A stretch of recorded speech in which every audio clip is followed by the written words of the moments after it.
Welcome everybody to the Be Your Own Boss Bowl. We appreciate you all being here. Let's kick things off with a great round of applause for all of our finalists. They have done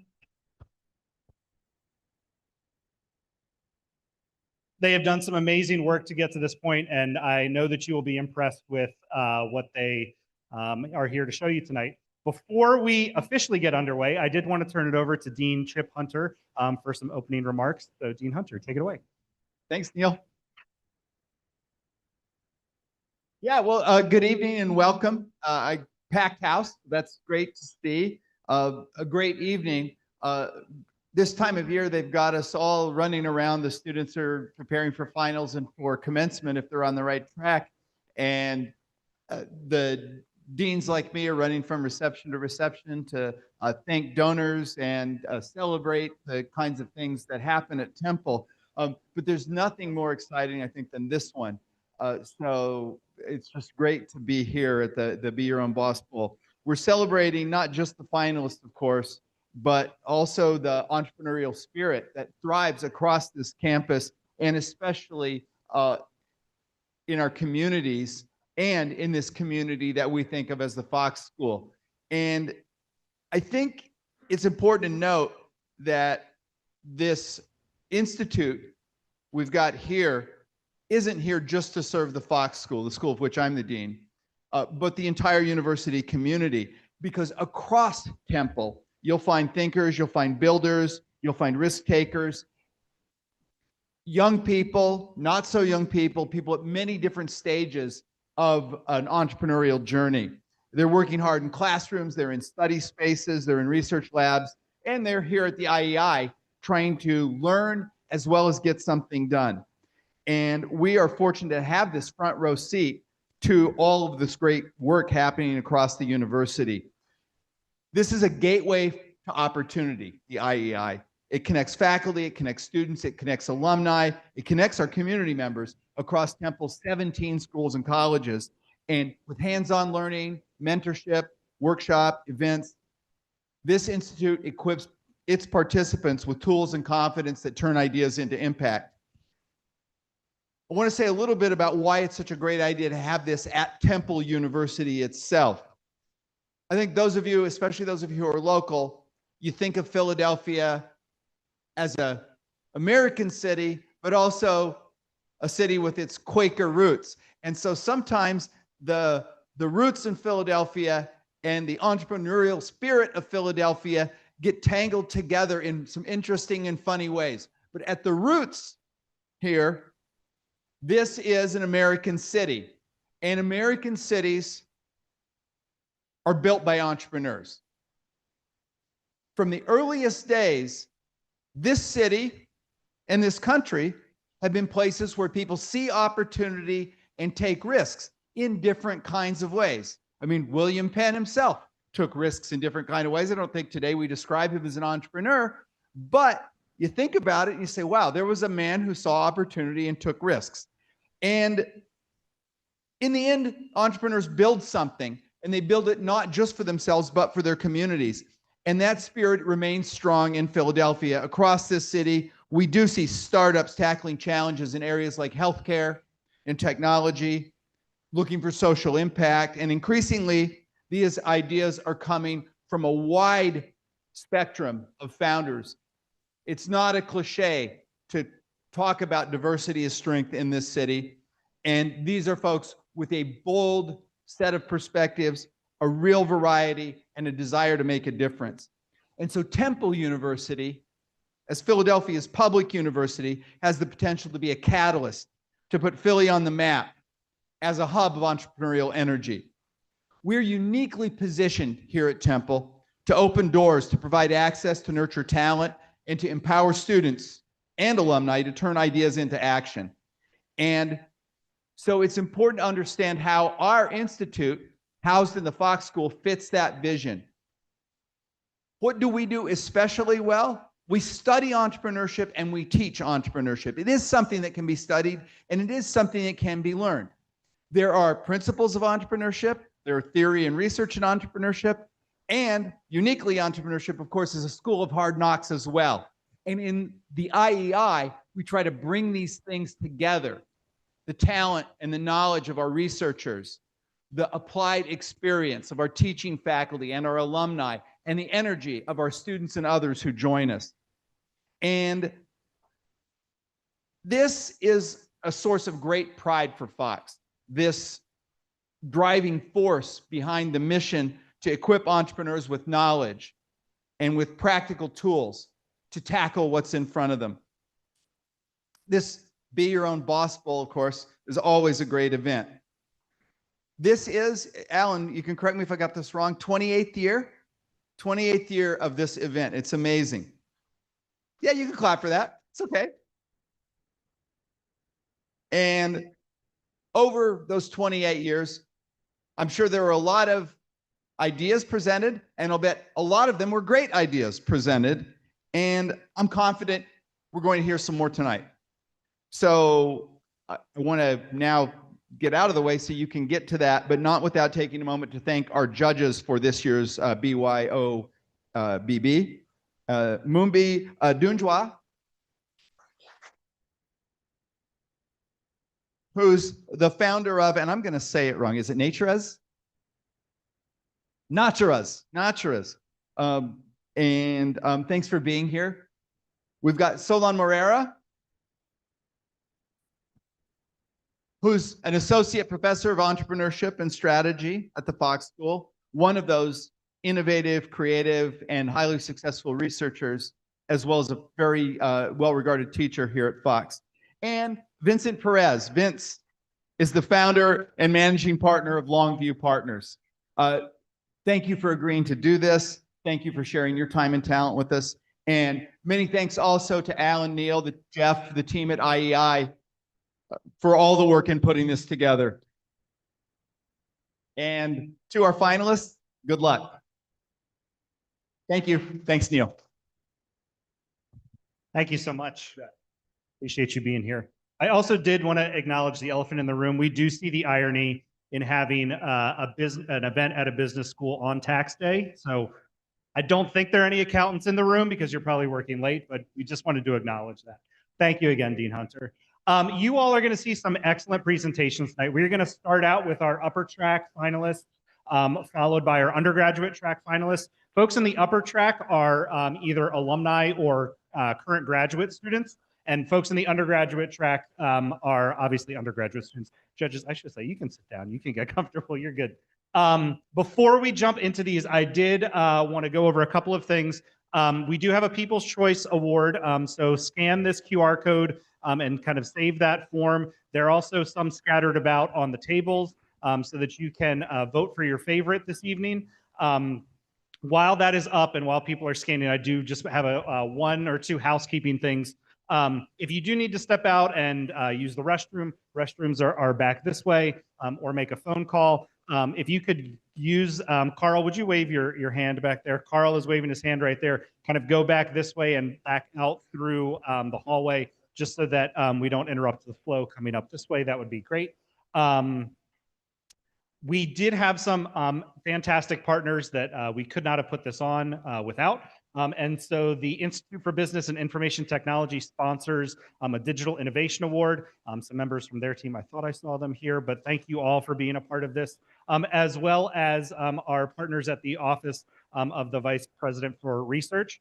They are sponsoring the I-Corps Award, and we will hear more about that at the end of the evening. So again, thank you to our awesome partners. This event does not happen without some amazing volunteers. And so I want to highlight a few groups. If you are a part of any of the, if you see your name on here, or if you said, hey, I did that, raise your hand, be acknowledged. I know I saw Carl. I don't think I saw Linda or Adam, but these are folks that led workshops leading up to our submission deadline, really getting our finalists and all of our submitters prepared to put forth the best submission possible. So thank you to all of them. We can give them a round of applause. I'm sure this is definitely a surprise, but sometimes people wait till the last minute to do things, myself included. And so we enlisted the help of what we call expert mentors. These are folks that made themselves available in the day or two before the submission deadline to kind of answer any last minute questions. I know that a lot of our submitters found this very helpful. So thank you to all the folks that you see. Anybody here serve as an expert mentor? See a couple hands. Okay, well, thank you all so much. Much appreciated. And there are way too many folks to name on this screen, but these are all of the people that dedicated hours of their day to review our submissions. We had a great number of submissions this year across a wide variety of schools, and we had some excellent representation for folks that did the initial round of reviews. So to those of you that helped get them to this point, thank you so much, and let's give them a round of applause. And then I think I have one more. Yes. So we did have a group of pitch coaches as well that met with our finalists, watched them do a dry run through, gave them some feedback. Some of them made themselves available after the fact to answer any follow-up questions. But this is a really key point to kind of get these submissions, these pitches to the final product that you're about to see. So thank you to all of our pitch coaches.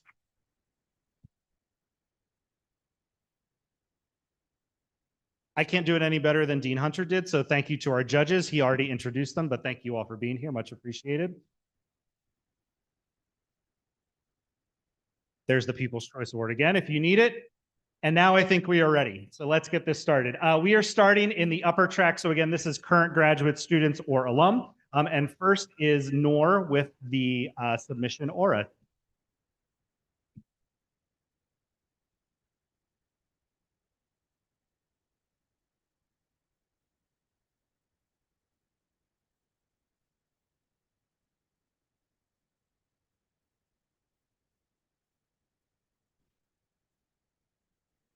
So hello everyone. I'm glad that I'm presenting at the first one here. And I'm gonna introduce Aura.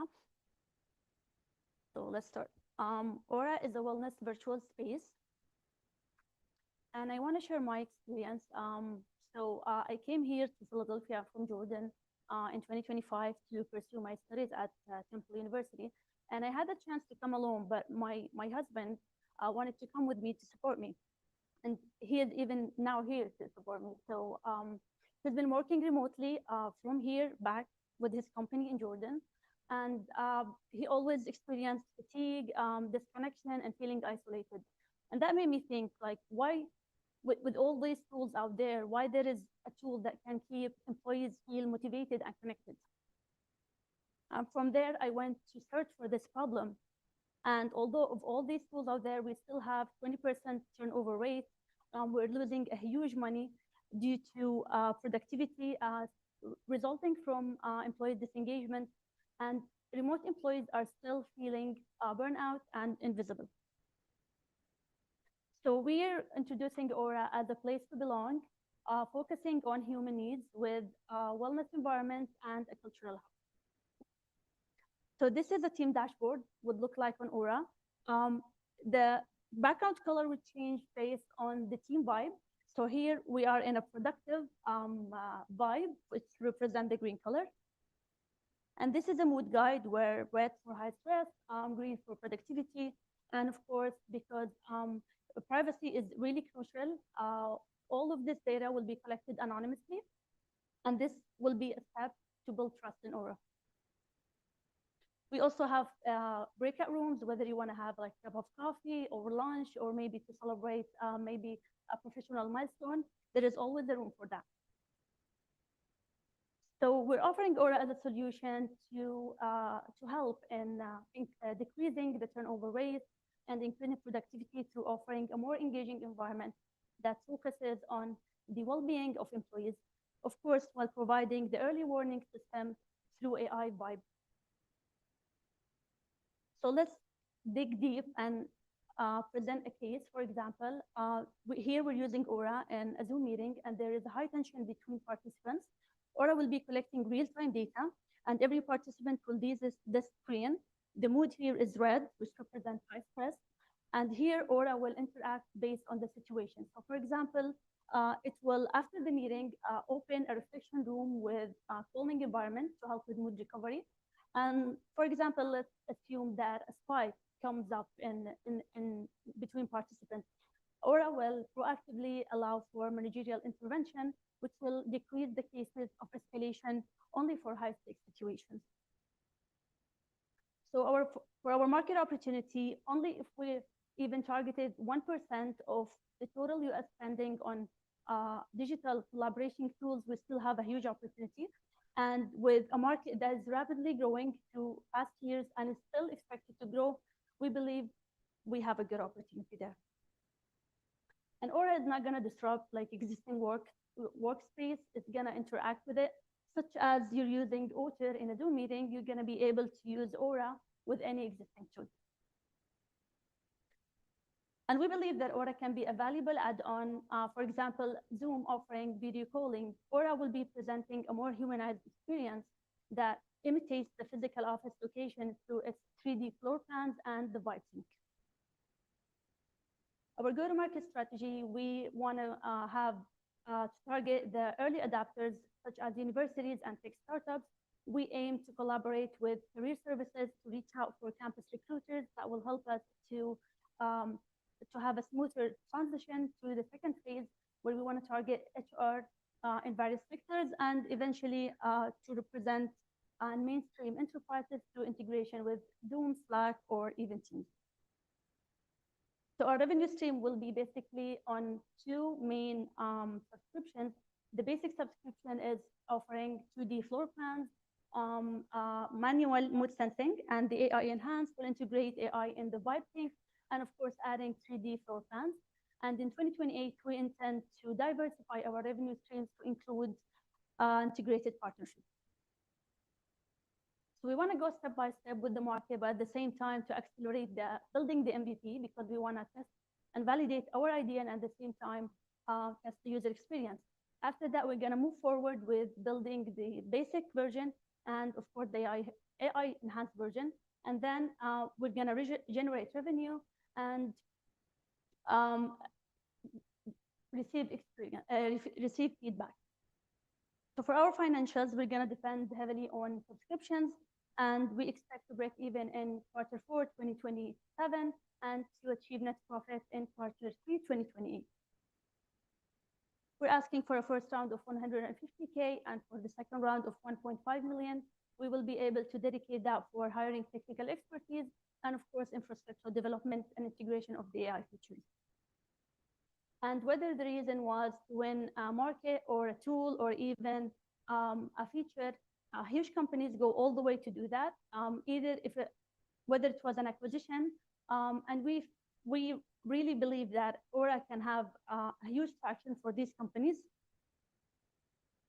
And I am here to present Aura as a solo founder with the inspiration of my professors that provide a valuable feedback for me. And I know in order to grow, I will need to hire the technical expertise for Aura's success. At Aura, we build and we aim to build connectivity and thank you.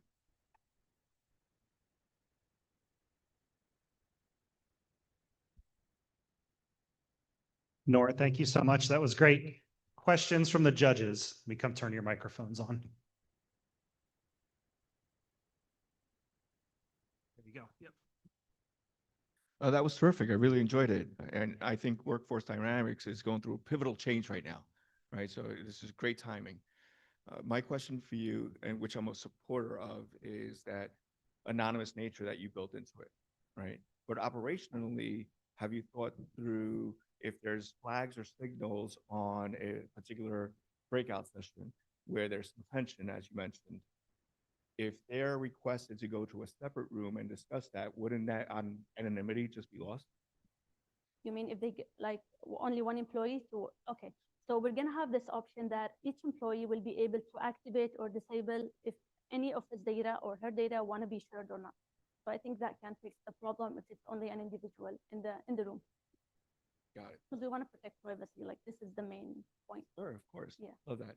And I like the stage approach. You had two different, you don't have to go to it, but you had different rounds that you'd like to raise for, right? But at what stage are you going to seek the next funds and for what?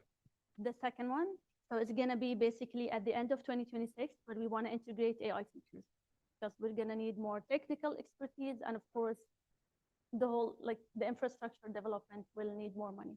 Yeah. Great. Thank you. Great presentation. Great job in terms of, just thinking about how to improve remote working. I just have two questions. The first one is, have I love the story. I love the story behind why you've done this. And you've given an example. Have you done a survey across, maybe industry, just to find out what people's actual experience is with not being able to communicate their mood and so on? Yeah. So before introducing the idea, actually, I had a course where we met, like we conducted interviews with remote working employees, and that was a trigger for me to even go with this idea. And they experienced like mental health, burnout, productivity issues, and the most important thing was feeling misconnection and not really be able to connect with other colleagues and to experience the culture of the company. So it was like not a lot of interviews, but I hope to get the validation when I'm moving with the MVP, of course. Yeah, that will be great to collect even more data to show Exactly, what yeah. people's experience is and to have like a quantified number.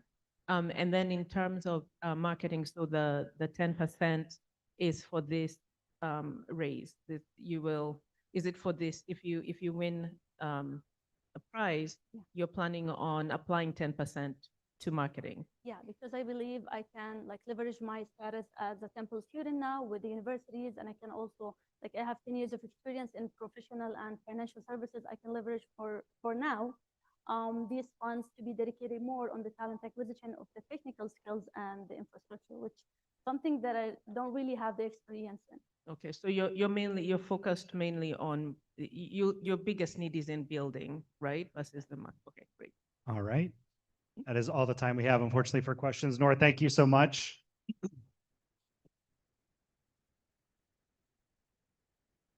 We'll give the judges a moment or two to jot down what they need. And next, I'm going to turn it over to Ethan Berg from Phil.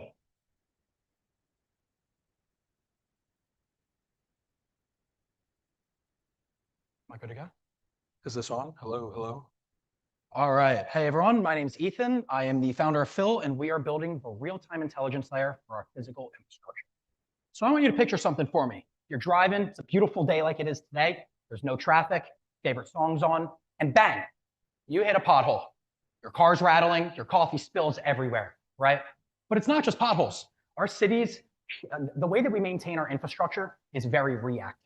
Right? It's a squeaky wheel method. You don't fix it till it's broke and it causes a big enough problem that somebody complains enough to get it fixed. And so we live in a world today where we have all of this data about how we interact with our digital world and nothing for the roads and bridges that we depend on every day. And we're expected to spend $106 trillion, every dollar that was made all of last year combined, everybody, in order to fix this through 2040. It's a big problem. And yet we're collecting all of this data. I mean, CCTV, traffic cams, drones, phones, right? Dash cams alone are capturing 30 billion miles of roadway every single week, 750 times all of Earth's roads combined. That's every single week. And yet we're throwing it out. And so we use this footage in order to create a holistically updating, continuously updating asset level memory of our physical infrastructure assets. So we deploy no new hardware whatsoever, and we're able to understand that when you pass it today, pass down a certain street today, and then you do tomorrow, and you pass it in 3 weeks, that you all saw the same exact thing, and how have these assets changed and evolved over time. And we do that for a few reasons. Number one is to be able to proactively fix problems before they become failures. That's number one. Number two is you can then predict out, based on the life story of an asset, how is that going to perform like other assets similar to it, right? And then you can prioritize it. And so this isn't just theory. I actually hired 5 Uber drivers a couple of months ago right here in Philly. And I was met with them in parking lots, swiped micro SD cards with them, actually. It's a ton of fun. And so what we found over a month was that these 5 drivers covered 17,000 miles of road. 1 month, 5 people, right? And Philly is 2,500 miles of roadway, just for a frame of reference here. We're talking 7 times all of Philly, and I paid them $1,250 for that footage. It is incredible how quickly this can scale. And so this is what it looks like when we end up ingesting this. And so what we're looking for is different types of assets. We can show you it based on geography, and we can show you it based on the highest risk profile. What is the most likely to fail and why, right? So if we're gonna look at drainage, this specific drain was first seen 9 months ago. The risk has gone up 180%. Why? There's been no fixing between observations, and there's an elevated probability of water damage. Why is that, right? And so you can come back and actually see time-stamped evidence showing you imagery and descriptions and risk scores of how it's getting worse and worse and worse. and that's captured by multiple people, so you don't have to trust the chain of command. Many people giving you it. Right now, we launched this 3 months ago. I set this up in January, and we signed a few deals recently. 512 CMG is a utility company. They're installing 11,000 miles of fiber down south. Today, they put 3 people in a truck and drive 17 miles per day. We are sending 1 person driving the speed limit, so we're going to do what usually takes 6 months in 6 weeks. Dragonfly is a Department of Defense drone and UAV company. We are working with them on a pilot to watch for certain critical infrastructure, wildfire detection, and landmine removal in Ukraine. And then we were just selected for Lloyd's Labs, so I'm actually moving over to London in 2 weeks to work hand in hand with Lloyd's of London to help them with pricing some of their risks, which is great. So we've got 9 municipalities that have signed up across the globe as well. And we got a bunch of grants from Oracle, AWS, NVIDIA, and Esri as well. And so the reason this works is because of how freaking cheap it is in order to get this data, honestly. So we're spending about $8 an hour right now to process it, 53 cents a mile if you're looking at 15 miles an hour, which is pretty slow actually, and under 1 cent an asset. And from 1 hour of video, we're deriving anywhere between 8,000 and 12,000 data points, give or take, which is really, really good. And then we sell it in 2 ways. If you give us footage, like a utility company looking for particular problems or railway company, we charge you 50 to 100 bucks an hour. Otherwise, when we're buying the data ourselves and processing it, we sell it by the data licensing model. And this scales really quick. So, I mean, just from the 3 pilots we've got you in Dragonfly, 512 CMG, and Lloyd's, we're looking at more than $3 million in recurring revenue next year alone from successful pilots that are delivered in August of this year. So we're expecting this to scale very, very rapidly over the course of the next couple of months. Lloyd's itself, you know, they made it clear that if we prove that we can impact the way that they're pricing their risk, that they want us to be a policy line item in their premiums for 2 to 3% of the take, which would be great.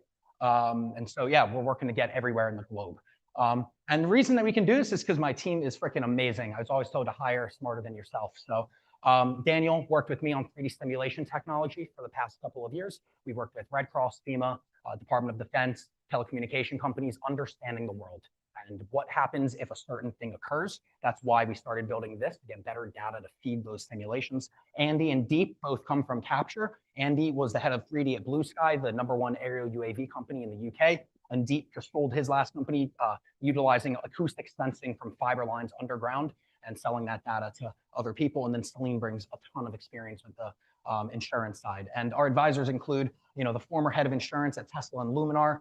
Lewis invented augmented reality and haptic technology back in the 90s. Cameron is the head of the CEO of Dragonfly, our pilot customer. Sean has sold 3 companies in this space to Snapchat, Maxar, and Esri. And then Paul runs spatial at Oracle. So he's the top of the line. And, you know, our belief is that for every month that you are not capturing somewhere, that is a month of history that will forever be lost. You can't go backwards in time. And so what we aim to do with this, with the prize from today is, #1, we want to deliver that for Temple. #1, we want to capture a continuous basis for 3 months, weekly coverage of all of Temple campus, use students to help us with that capture and be able to pay them in order to improve the infrastructure here, delivered right back to Temple facilities for free. We want to continue our project in Philly with Uber drivers as well to continue mapping our infrastructure. It's a big year, the 250th anniversary, of course. And so I want to make sure we look good on the world stage. We have 9 municipalities that we are looking at pushing this forward into. So yeah, look, we believe that the world's already being recorded and it would be stupid to not use it to get some amazing intelligence out of it. So I thank you for your time today and I am open to your questions.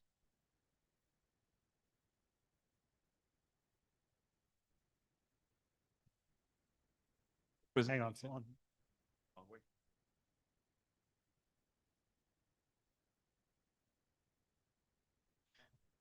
Ethan, great presentation. One question, actually 2, are there any free versions that could provide the same type of data that you provide? And if there are, what's your advantage over that? Is it the speed at which you can update that, or there is something else with this? No, the cheapest alternative, bless you. The cheapest alternative right now, $10 a mile.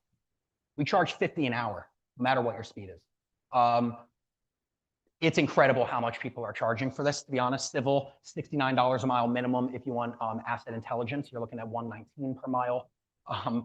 They're all using LiDAR mainly as well. So, you know, the imagery of capture is #1 differentiator. #2 is crowdsourcing it, enables us to get it at extremely low cost compared to what anyone else can obtain it for. They're all deploying their own hardware device. And what's the element in your business model that allows you to make it so much cheaper? the way that we're obtaining the data. So again, they send vehicles out, they're installing new hardware devices, so there's a CapEx involved. We are saying, hey, look, you have a dash cam, why don't we just plug into that? It's much lower. There's no initial investment to get up and running. With ours, it's more by usage. And because we're getting it at about $1 a mile when we're buying it from people right now, we're looking at very, very low costs.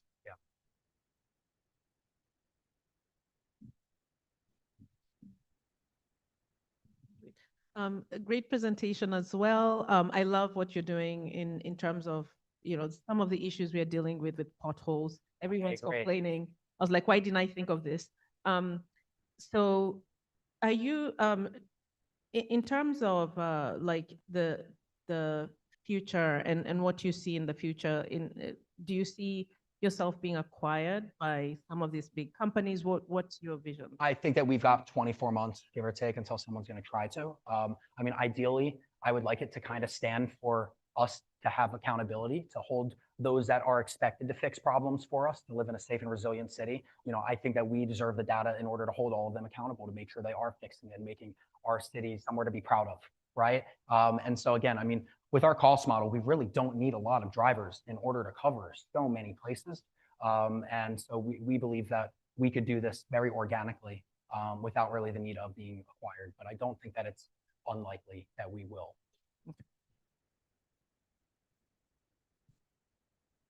Well, thank you for your time.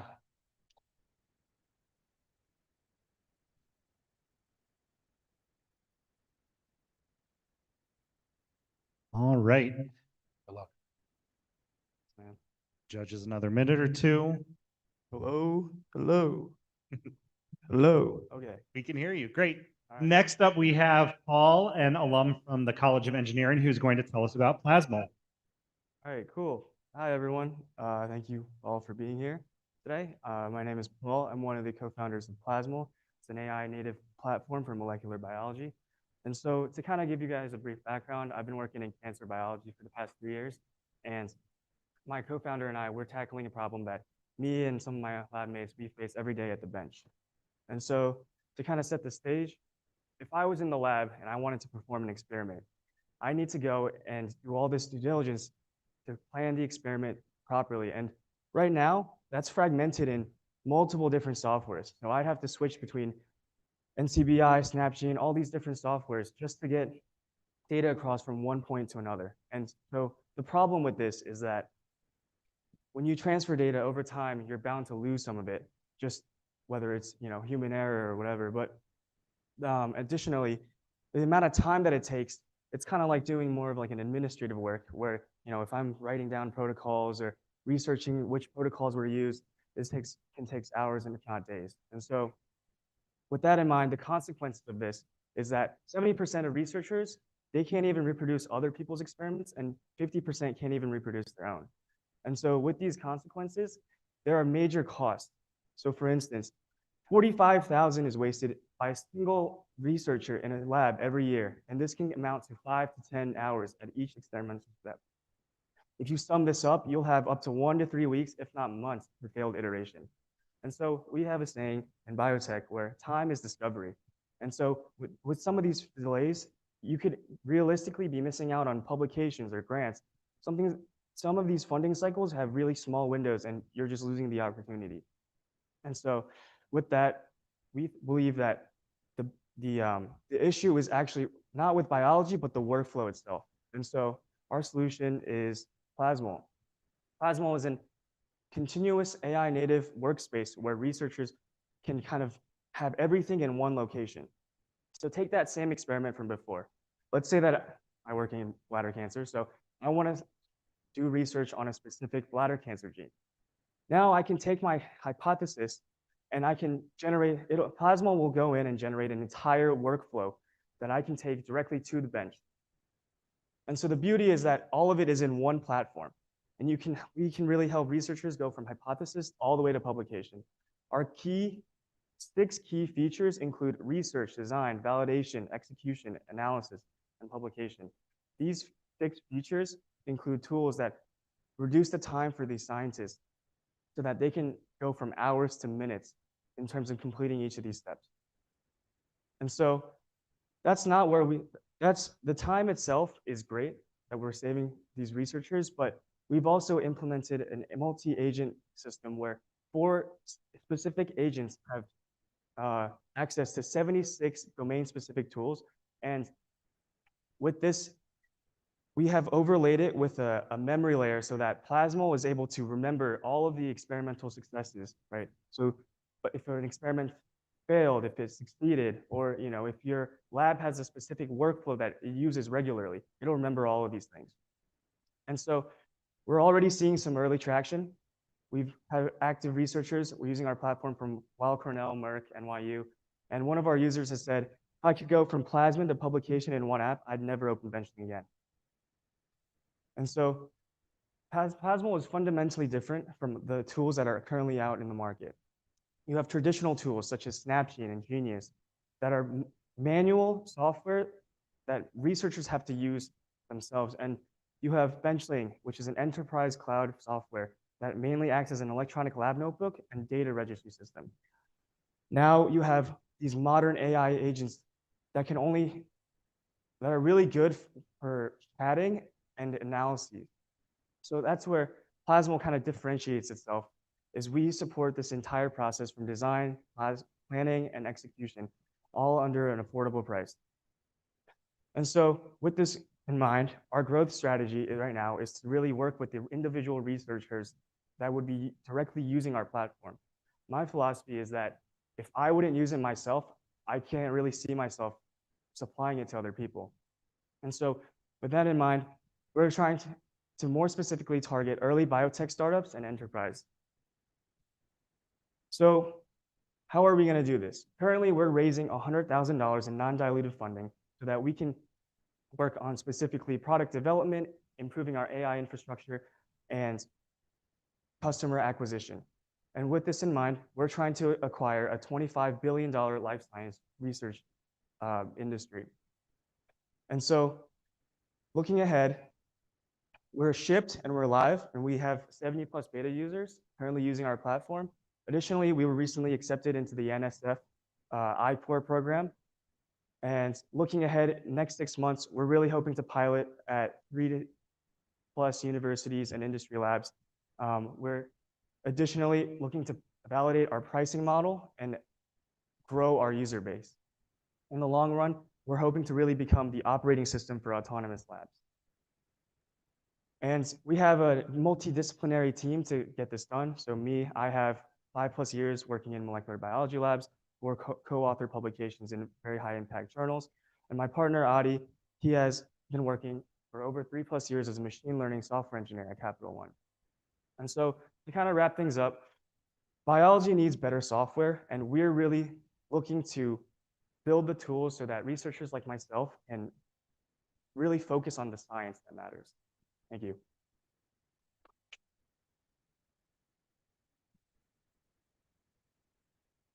Paul, thank you so much. I'm going to turn it over to our judges and see if they have any questions. And this is Adi. Hello. Just wanted to clarify, as far as competition, do you see yourselves as like so unique in terms of what you're offering? Like, who is your biggest competitor, or is there no one that's integrating all these platforms? Yeah, so like you stated, there are different types of applications out there. I'd say there are 2 big competitors. One is Benchling and one is Byobb. They're very different applications. Benchling has been there for a long time. They're a really big company, just getting into agentic systems, but their laboratory inventory management system. So their focus is trying to take care of those big enterprise contacts they have, and they're not really focused on molecular biologists and researchers at the bottom level. Byobb is fairly new. They just got acquired or got funded by A16Z this year, but again, they are chat first agentic application. We say we're a glass agentic IDE. So it's not only you chat first, you type, get a result.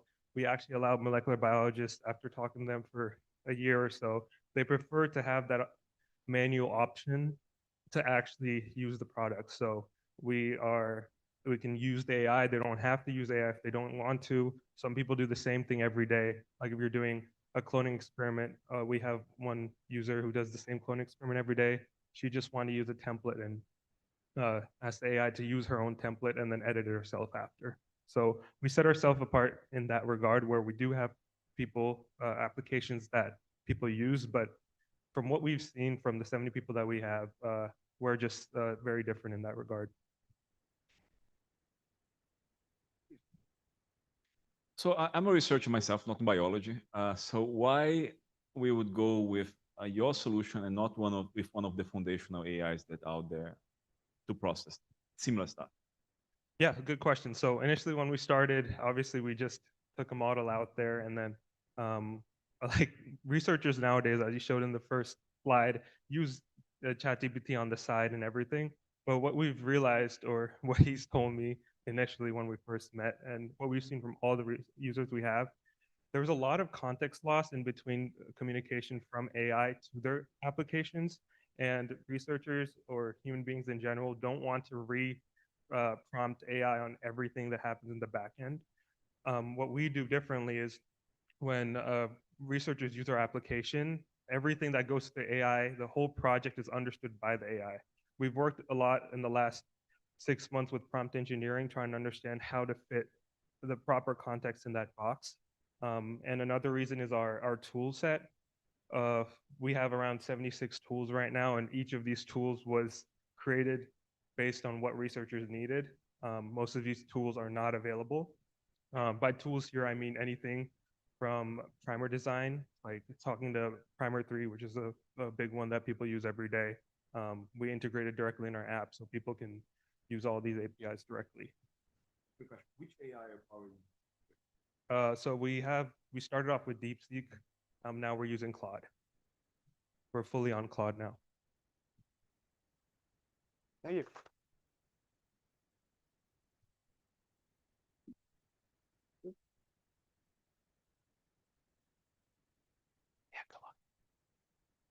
Look, don't look. Spoiler alert.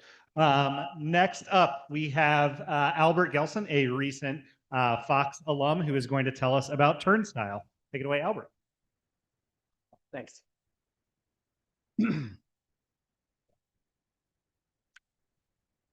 Hi, everyone. My name is Albert Gelson, and I am the founder and CEO of Turnstile.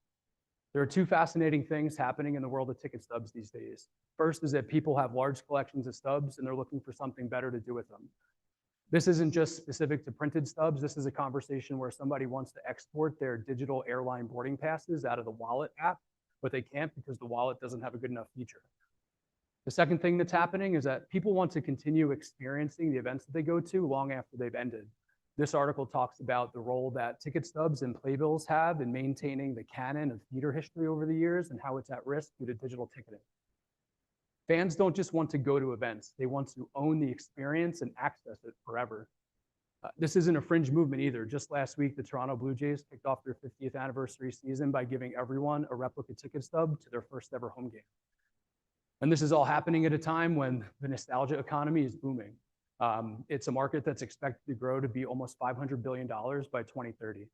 And companies and industries from entertainment and sports to media and music, everyone's scrambling to figure out how to take advantage of it. Even the Weather Channel's getting involved. They just launched a retro mode so you can look at forecasts like you're back in the early 90s. And unfortunately, there just hasn't been a platform that identifies and bridges these individual but connected market gaps until now. And so introducing Turnstile, a platform that brings your ticket stub collection to life, where you can upload your printed and digital stubs, write a story about the event, add artifacts like images and links to related media, and share your collection with other fans. Later this year, we'll introduce Turnstile Backstage. This is our premium paid offering where fans will have access to premium content from their favorite teams, artists, athletes, bands, whatever you can imagine. Our founding team includes myself, my wife, Chelsea, our technical partner, Colin. We're operating out of Lansdale, Pennsylvania. We're a small Delaware C corporation. I've spent my entire career in healthcare marketing, working at ad agencies and pharmaceutical companies. Chelsea is a writer and editor by trade and worked at Deloitte for over 10 years before leaving to be a freelancer. And Colin is a senior engineering leader with deep experience shipping complex systems. Our beta test ran from September to March, and we not only proved that people will use the app, but we also learned that we can acquire qualified users at minimal cost. So we paid about $60 to boost 3 different Instagram posts during the beta. And we're really excited about the results. And we use those results then to model how to acquire users at scale, but then also create a clear path to profitability. Turnstile generates revenue in 2 ways. Advertising scales with our user base, and then Turnstile Backstage, which is our long-term growth driver. That depends on us building and then activating relationships with a wide range of entertainment brands.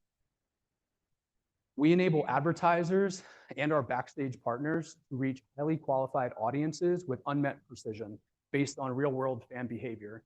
So every ticket stub that's uploaded to the app includes a wide variety of these independently verified signals of affinity, fandom, intent, income, location, but most importantly, money spent. To date, we're almost at 1,000 stubs. We have 966. I just checked before we came in. These represent over 500 unique organizations that span from professional sports to college athletics, theater, movies, theme parks, you name it, we have an organization on Turnstile. The ads that we sell, they will feel like a natural part of using the app, and this doesn't include some new features that we're preparing to roll out that we think have a lot of potential for organic advertising opportunities. So if we switch over to Backstage, fans are looking for easier and more affordable ways to show their support. In a world where Live Nation is calling them idiots in the courtroom and Ticketmaster is charging everyone $1,000 for bad seats, and Fanatics has priced everyone out of buying a Flyers jersey, people want direct access to the content and the memories. So the merch table can't be the solution. Organizations, on the other hand, they've been trying to monetize their archives, but also fight back against content piracy for a long time. And as social media has exploded, these fan and meme accounts, they're illegally monetizing copyrighted content without any of the proceeds going back to the actual IP owners. So Turnstile Backstage starts to solve these problems for both fans and brands.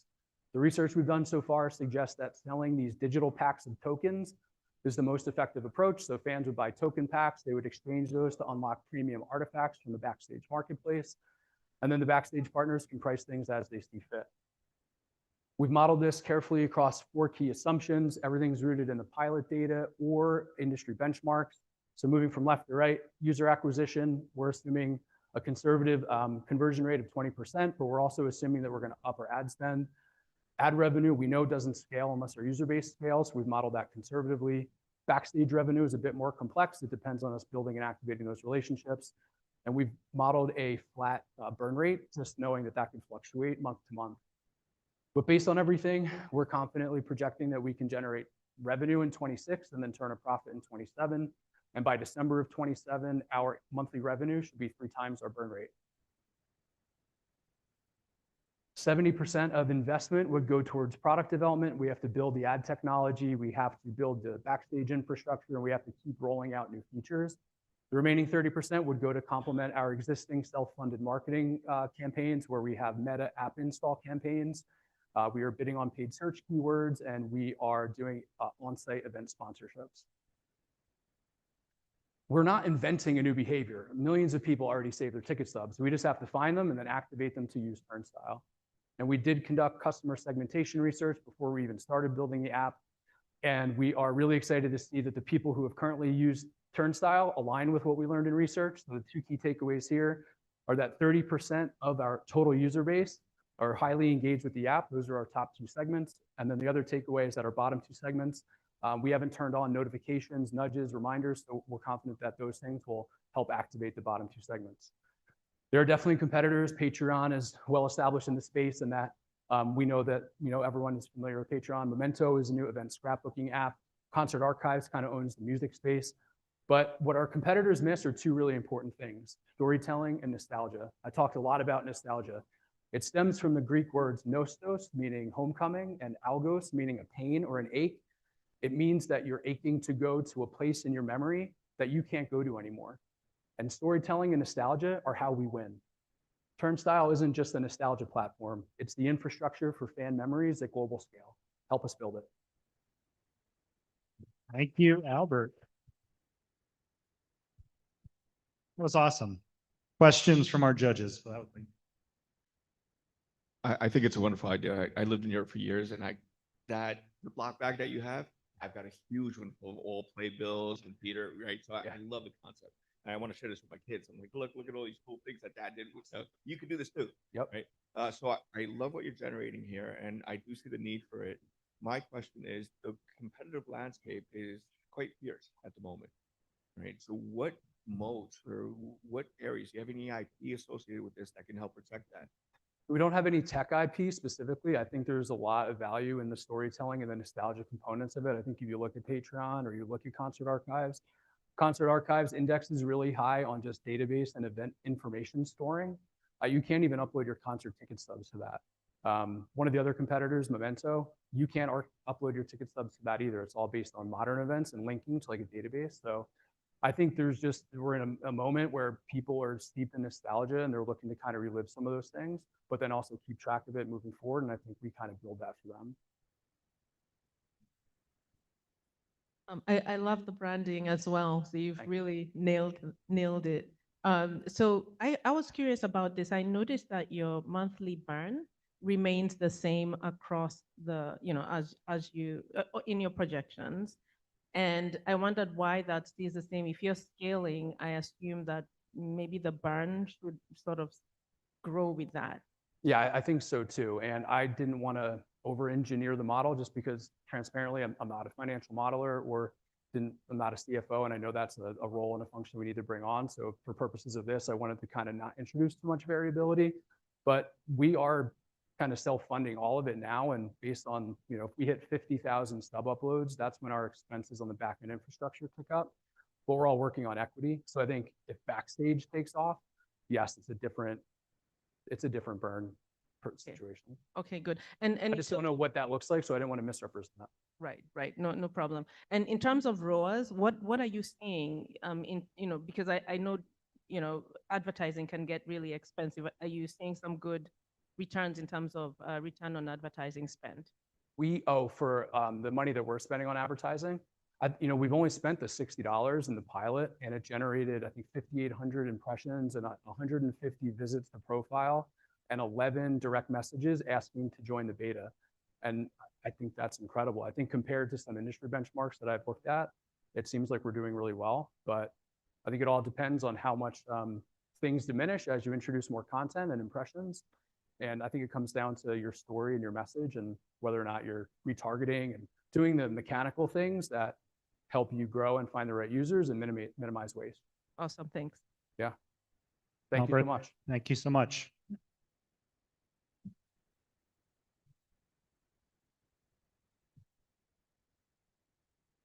Oh my gosh, he had an encore too. Sorry, I cut him off before the encore.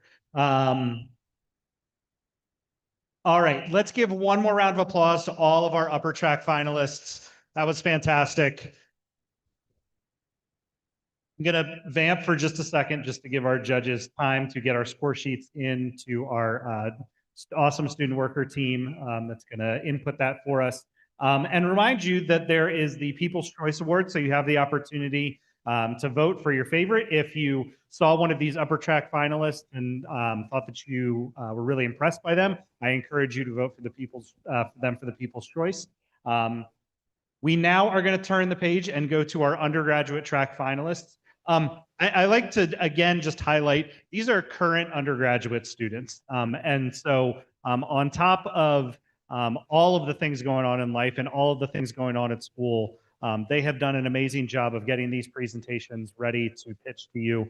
So thank you all for your attentiveness. Thank you all for being here and supporting our undergraduate students. And we're going to kick it off with Colin, who's going to tell us about LER Dental Guard. Delta Guard, not Dental Guard.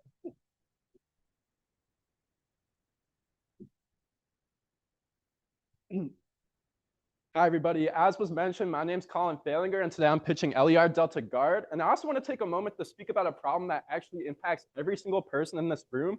And I would bet money that almost none of you are aware that hospitals lose tens of millions of dollars every single year due to undercoding. This happens because hospitals operate in a highly regulated environment where they have to underbill Medicare and Medicaid in order to pass audits and avoid hefty penalties and fines and vicious legal lawsuits. And furthermore, in the year 2026, within lower extremity revascularization procedures, there was actually a change in the Medicare rules for billing. And this has ultimately caused hospitals to code very cautiously and miss a lot of revenue and leave this on the table, ultimately resulting in $300,000 in leakage per hospital. And this actually trickles down and affects all of you every single time you go to a hospital, as this can be seen in a negative way as it impacts the bottom line at hospitals.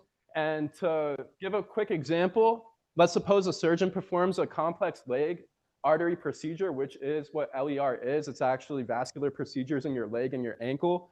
The billing team has to code it conservatively as if there were a few keywords in the operative notes that were vague. And as a result, the hospital loses $13,000 on this single case. And the worst part about this is that key stakeholders in hospitals actually don't even realize they just lost $13,000 due to this conservative coding. This rule change ultimately leads to confusion within medical coding, which ultimately leads to revenue loss that accumulates over time and will cost hospitals up to $300,000 this year alone. Which is why I built LER Delta Guard. I was able to build a Python-based rules engine that acts as a software layer and a secondary review engine for hospitals.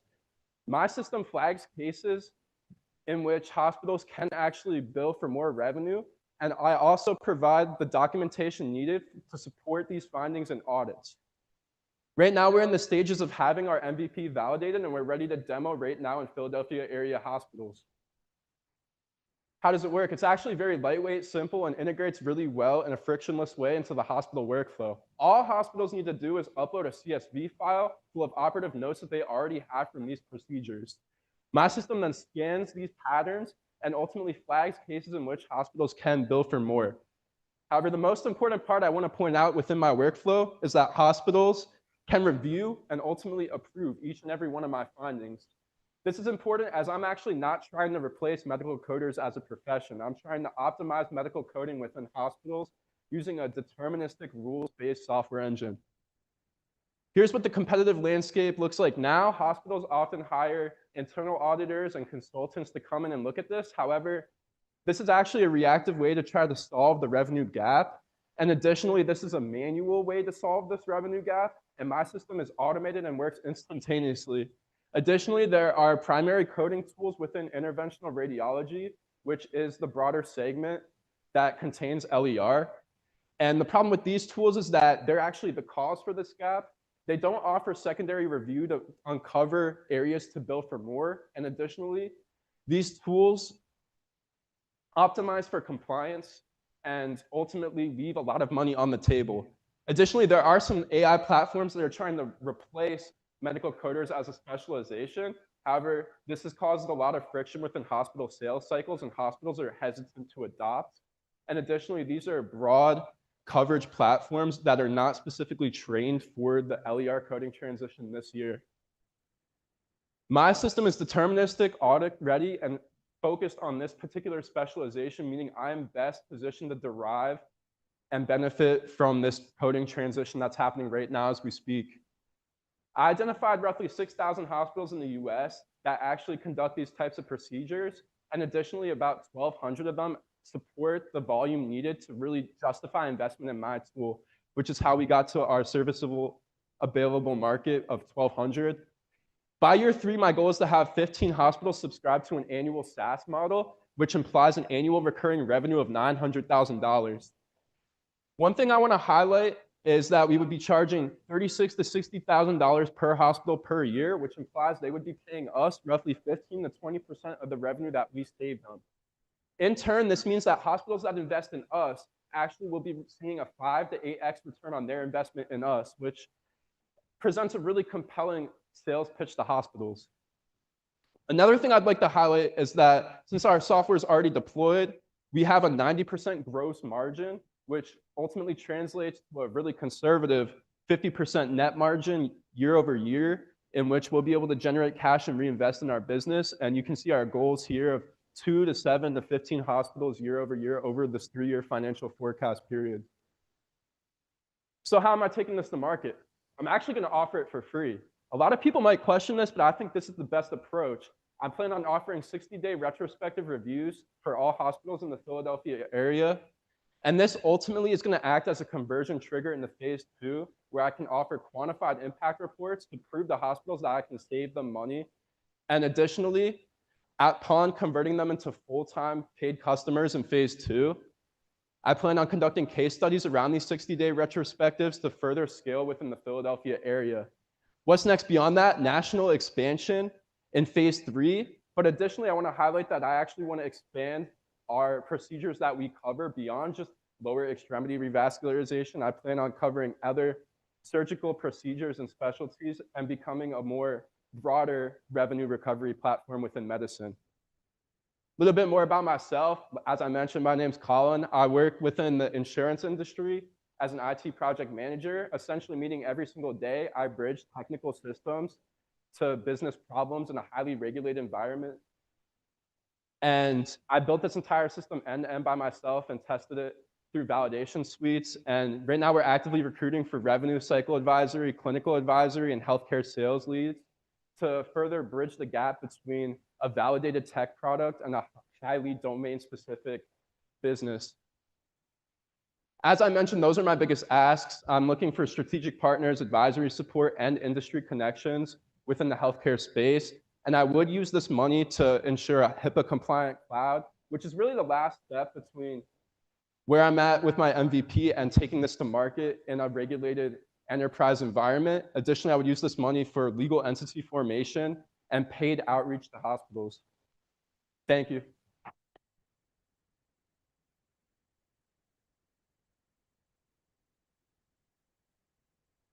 Colin, thank you so much. Questions from the judges? Hey, Colin, very interesting stuff. Two questions, actually.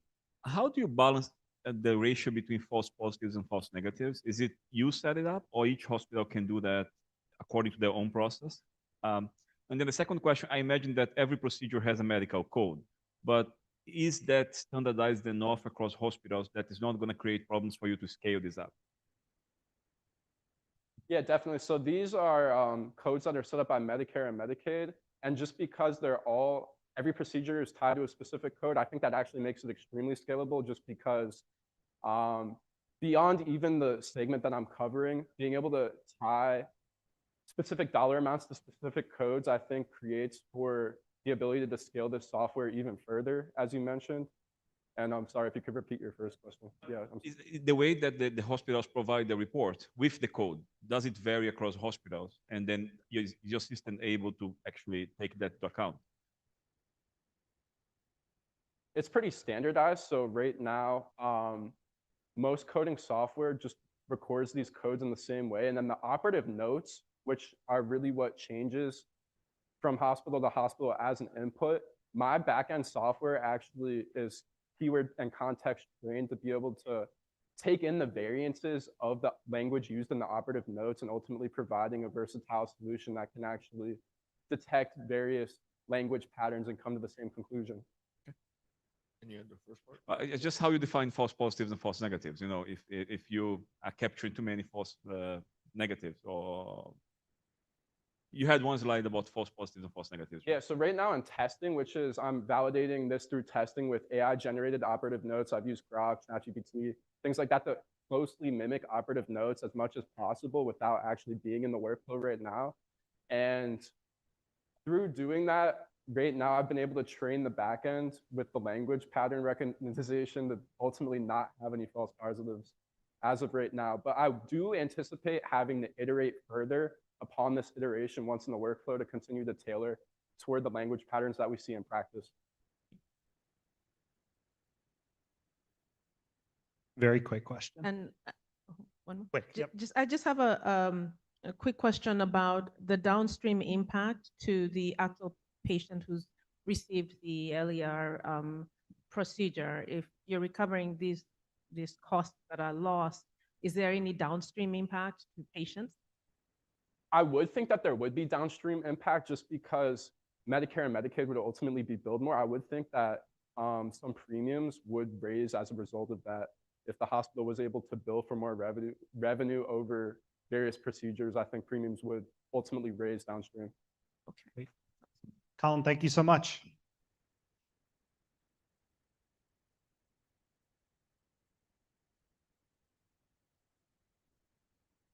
All right, give the judges a minute to fill out their scorecard. And now I'm going to welcome Cody, who's going to tell us about more. Hang on. Just doing a quick mic check. Good. Hello? Thank you.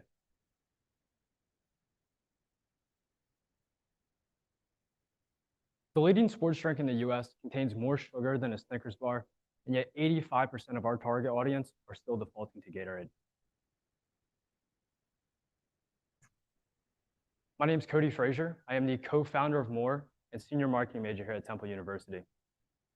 This journey started 2 years ago when my co-founder Cameron was training for an Ironman. After each workout, stacking bulk amount of electrolytes, creatine, protein, amino acids, and caffeine just to meet his performance needs. And it turns out he's not the only one doing this. There's a good chance many of you in this room today have already hit your vitamin B6 daily limit. If you're someone like me, you might have had a Red Bull this morning. You're now at 350% of your daily value. Add in a liquid IV, and you're now at 470%. Throw in a protein shake, and you're now at 7 times your daily recommended limit. Not because any of you are being reckless, but because none of these products were designed to work together. To validate this, we conducted 85 customer interviews, 52 of which were within our target demographic. And what we found was that 100% were consuming sports drink. 62% were looking for beverages with multiple purposes throughout the day.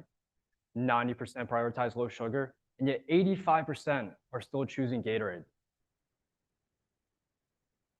So we built More, a true 24-hour hydration system designed with science-backed ingredients built to work together.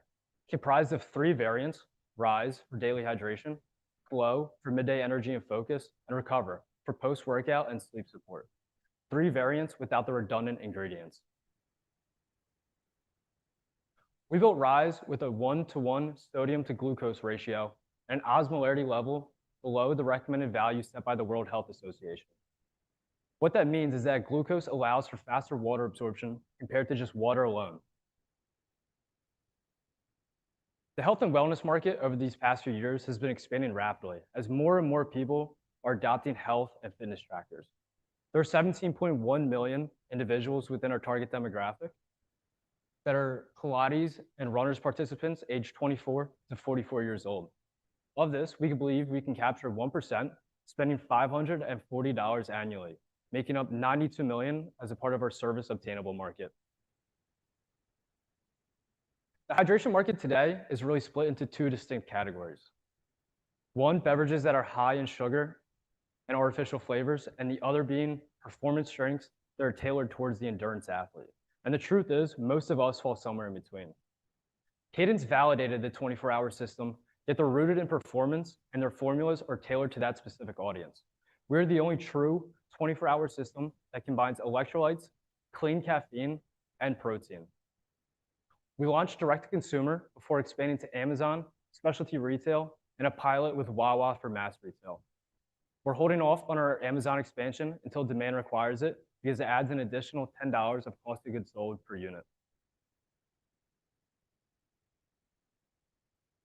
To go to market, we're leveraging Wellness Society, a Pilates, health, and wellness organization that spans across 70+ universities with 30,000 members and 120,000 social followers. We have strategic partnerships in place with Action Pack, our co-packer and manufacturer, and Power Brands, our formulation expert. Our primary audience consists of Pilates and yoga users, endurance athletes, and hybrid athletes. And our secondary audience are your business professionals, your wellness enthusiasts, and your active children under 12. Even before selling our first unit, we've already gained significant traction. We have partnerships in place with 3 chapters within Wellness Society at Temple University, University of South Florida, and University of Colorado Boulder, and have plans to expand to the other 70+ later this year. We have 2 ambassadors, an Ironman world champion participant, and a 2-time Emmy-nominated MLB Network host. And we have placed our first order for the Rise formula for 10,000 sticks. As I said in the beginning, my name is Cody Frazier. I have 2 years in AI tech defense product management. My co-founder Cameron is a former Army Ranger, venture capitalist, and currently the VP of product within AI tech defense. Our advisor Drew has spent the last 6 years as design lead for Nike and was a contract designer at Red Bull. In year one, we project to do 208,000 in revenue with 65% gross margins. In year two, we do 966,000 in revenue. And in year three, just under 3.2 million in revenue with 75% gross margins. What I'm asking from you today is $50,000 to achieve 208,000 in revenue within the first 12 months. The use of funds allows us to accelerate our product roadmap by 8 months by investing in inventory, marketing, and product development. In Q1, we launched Rise direct-to-consumer with our first ambassador campaign going live, as well as we get our first specialty retail account. In Q2, this campaign continues. In Q3, Flow is formulated and launched. We have ambassador campaigns going live for both variants. And in Q4, these campaigns continue, and we have 10 to 15 specialty retail accounts. The hydration market is broken, the beverages are fragmented, and it's putting the consumer in a dangerous position of overconsumption. We're the only true 24-hour system designed with science-backed ingredients without being redundant. Thank you.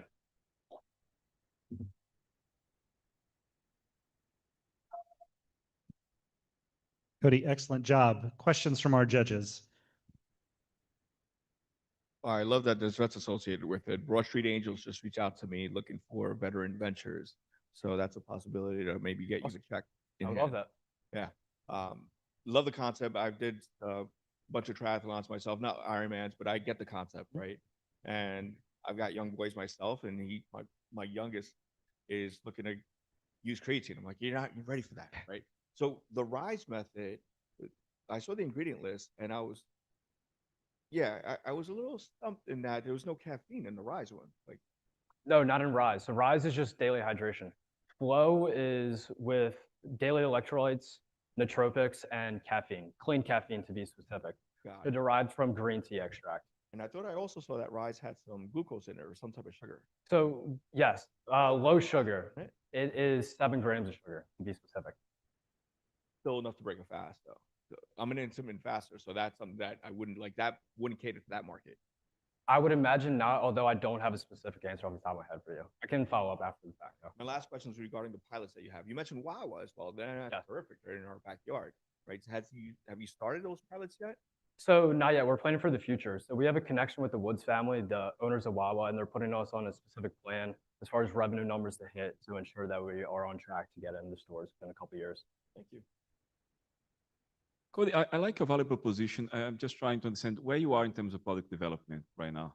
In product development, so the first formula for Rise has been developed. The use of funds is going to allow us to develop the Flow formula and then eventually the Recover formula.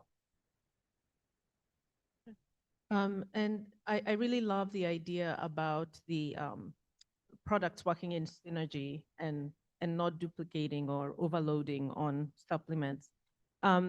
Question, you want to raise the 50Ks to get you to over 200K in sales. But if I had looked through correctly, and correct me if I'm wrong, you show that your cost of goods sold would cost you over 70K. So I'm just wondering how you fill the gap. Yes, so we're breaking that up over I want to say 14 to 17 month period between when they're formulated and launched. So within the first 12 months, we're only doing Flow and Rise, just to make it more less capital heavy to get them to market. And then with the use of funds that we're generating from revenue, we'll use to invest into the Recover formula. Okay, thanks. Cody, thank you so much. Thank you.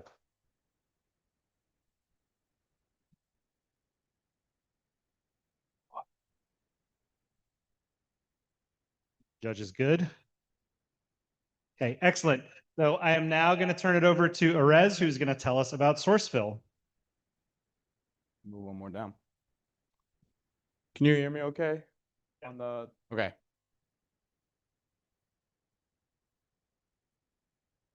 Hello, everyone. My name is Erez Yarden, and I'm the co-founder and CTO of Sourceville. Shalom, אני ארז ירדן, וזו החברה שלי Sourceville. Hola, me llamo Erez Yarden, y este es Sourceville. Factories around the world speak many languages. We speak them all. Manufacturing breaks where brands lack control. Early stage and mid-sized brands are forced to manage suppliers, quote negotiations, sampling, delays, defects, and production timelines without the infrastructure to do it well. And when that happens, the cost is not just operational. It becomes lost time, lost margin, slower launches, and weaker growth. This issue is not about product demand, but the gap between brand ambition and manufacturing execution. This pain point is not theoretical. We've interviewed 34 e-commerce and product brands, and the same patterns kept repeating.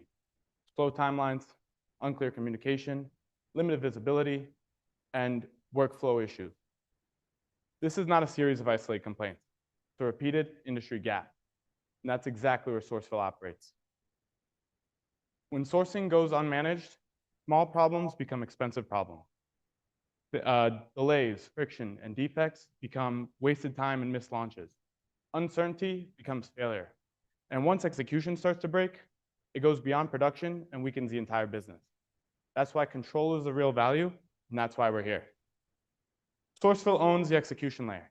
We enable brands to manufacture globally without building their own supply chain team. We manage suppliers, quote negotiations, production, and project visibility. So instead of improvising through an unorganized mess, brands choose a structured system. We go beyond factory access. Our value is optimized control. And our process is structured from the start. We begin with intake, talking with clients about their product, their budget, and their goals. Then we move on to supplier matching, quote alignment, and production coordination. From there, we work towards giving the client project visibility, documentation, and progress updates at every stage of the process. And once the first order is complete, Sourceful supports repeat orders with greater speed and clarity. That's how we turn complexity into process. Traditionally, one of the biggest weaknesses is fragmentation. Messages are scattered, quotes are inconsistent, and updates go missing. Sourceful solves this through one central platform. We built a client portal to give brands visibility across their projects, documents, messages, and payment flow all in one place. And this is what a project would look like from the inside.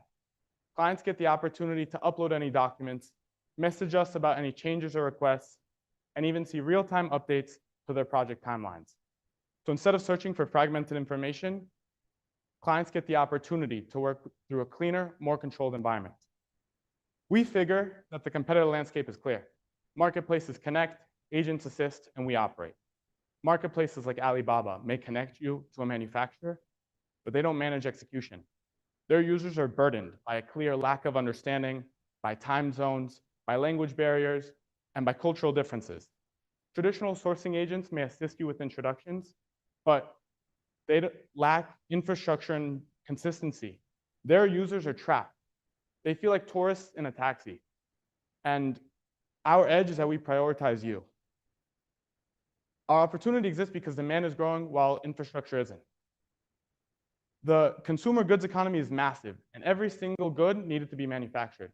At the same time, more consumer, DTC, and e-commerce brands are being launched without building supply chain capability. So Sourceful enters at the intersection of growth and weakness. That makes us a definitive market need. Why does that make us a need? Because we're no longer concept only. Our execution has already been proven. When we first made this pitch, we had already completed 2 full projects. And in the time since then, we have gained over 8 new clients.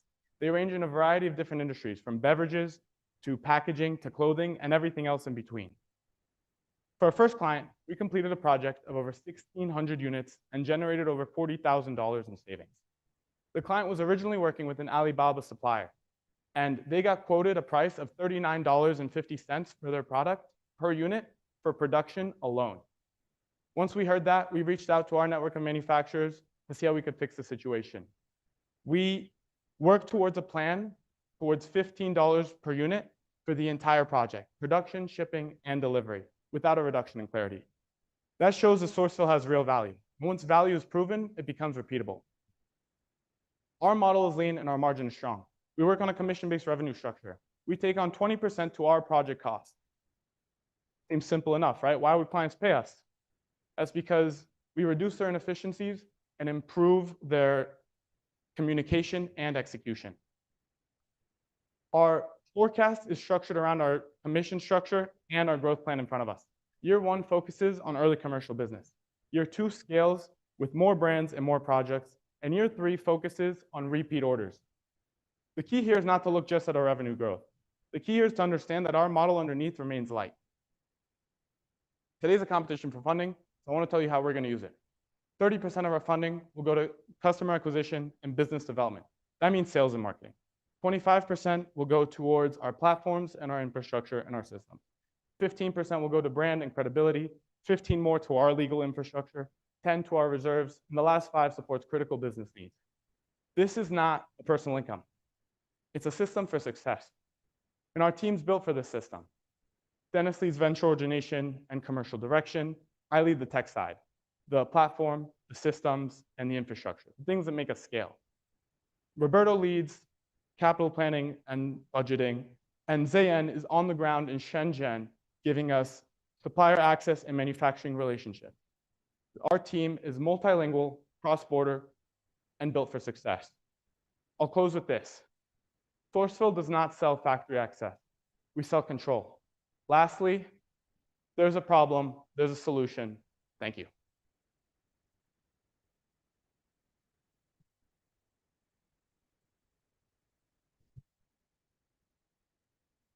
Fantastic. Thank you very much. Just for the judges, this is Roberto joining me, and Nick, our newest addition to the team, who's leading sales and marketing. You guys. Awesome. Good to see there's a system that can aggregate manufacturers. Is there no one else out there that's doing something similar? And the other question I have is with Alibaba, does Alibaba have as big a gap as what you've presented? I know it's a lot of folks use Alibaba successfully. Sure. So I'll tackle that before we get into them. The gap exists 100% of the time. Maybe not that big every time, but it definitely exists. Think about like if you got off the airport at JFK and you got into the first taxi that you saw. The taxi driver thinks, oh my God, jackpot, right? Like I just hit the tourist of all tourists. He's at my disposal. And so when you don't know Chinese and when you're not connected to the guy, he sets you up with what he sets you up and you have to deal with it because you have to deal with it. You have no say in it.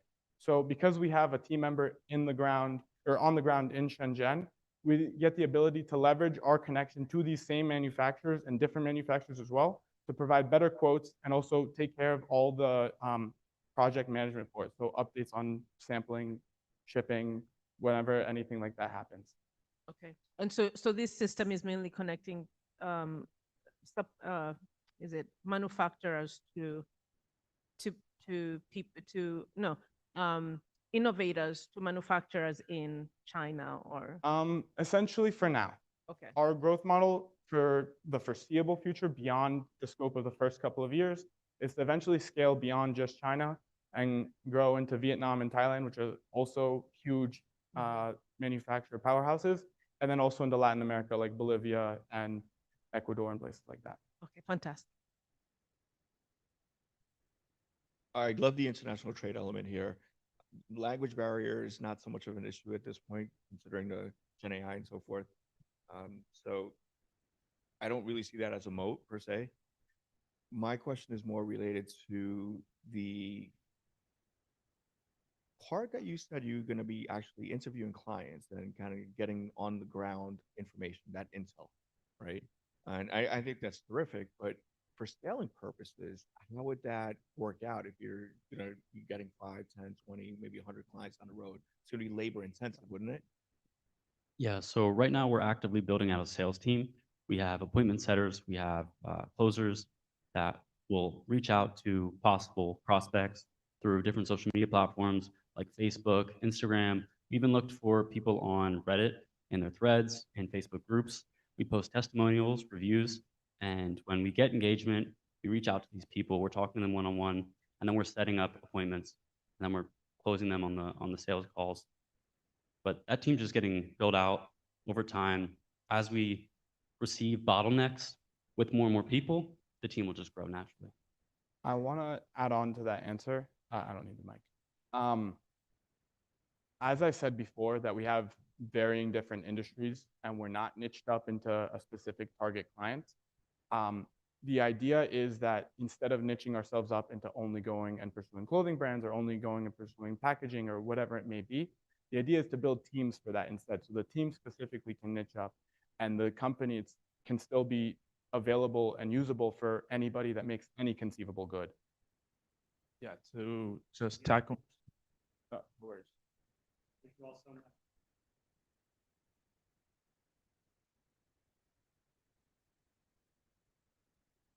All right.